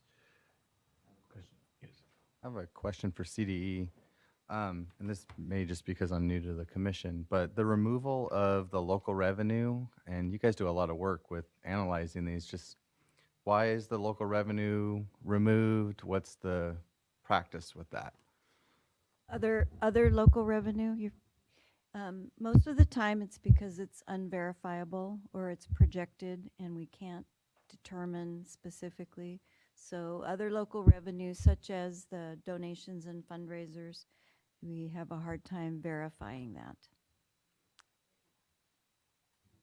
Would somebody like to make we've got somebody from the county. I would also like to, Christine Carbone, SCOE, Financial Administrator, Charter Schools. I would also like to reiterate that local funding includes their after-school program, which brings in about $130,000 a year. Thank you. Other questions, comments? Would somebody like to make a motion? Yes, absolutely. I think this is my last question, but the lottery preference for free and reduced lunch, when was that implemented? How much change have we seen in admissions with that? We had added it in our renewal petition, and that will go into effect once we get renewed, because otherwise we have to do a formal material revision anytime we need to have an enrollment preference change. So yeah. Got it. So you haven't seen the fruits of that yet? Okay, thank you. Somebody, other questions, comments, discussion, motion? I'll make a motion to recommend approval of the charter and I guess reject the staff recommendation. Okay, so there's a motion for recommending approval to the state board. Is there a second? Second. Any discussion?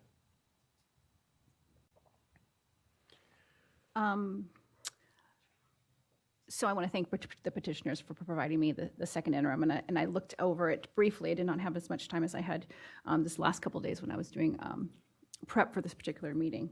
The reason why I was looking at that was because it seems as if this charter school ebbs and flows, and not in a cash flow issue. I understand borrowing for cash flow purposes.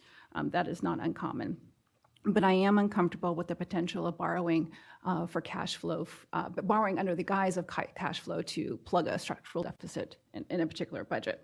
What made me concerned initially was when I was reviewing this material was it seemed as if, and I can't find the document here, and so it must have been, I must have looked at it slightly different, was the fact that they were, initially I thought that they were using the restricted money in the current year as far as their ending fund balance and their reserve.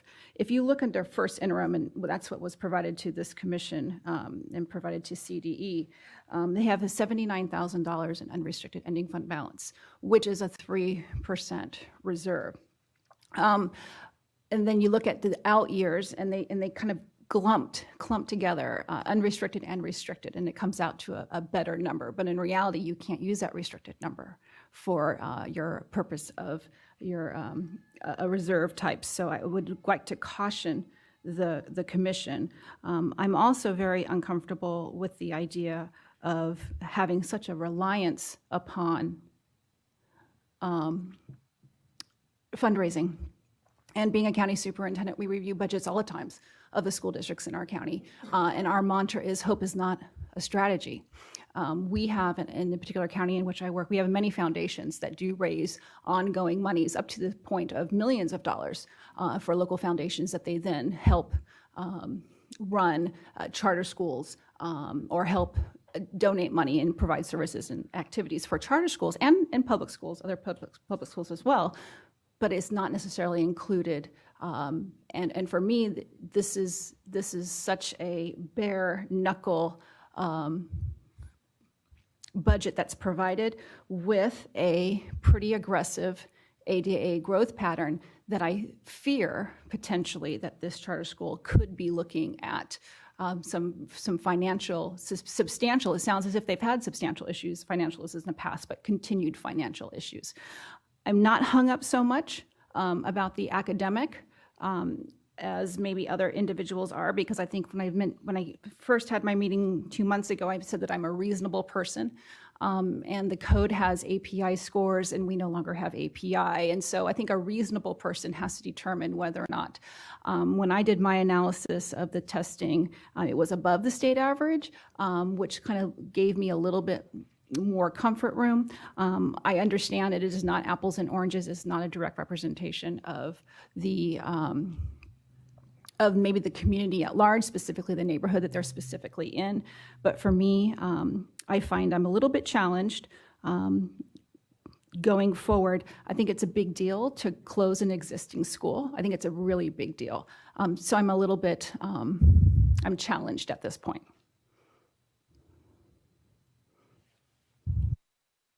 It sounds like their CSMC wants to chime in here. I don't know that you. It's not necessary at this point. I think we're in the board deliberations, and I'm not interested in actually hearing any more testimony. Okay. We have a motion and a second. Is there some other discussion? Then we'll do a roll call vote. So the motion is to recommend approval to the state board, which is in opposition to staff's recommendation. So, Can I just ask a point of clarification? Yes. Is it a 5-year recommendation? Because it's only 3-year. To my knowledge, the way the law reads, there is only such a thing as a 5-year moving forward. Right. That. Right. Right. There is no alternative at the state level. Okay. So on the motion, Jared. Yes. Lisa. No. Ari. Yes. Jamoke. Yes. Gail.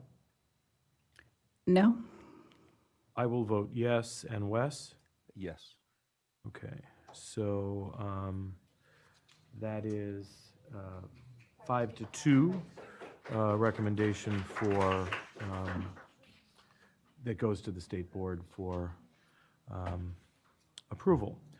And I believe that is it. So unless somebody wants to object to an adjournment, I think we're going to adjourn.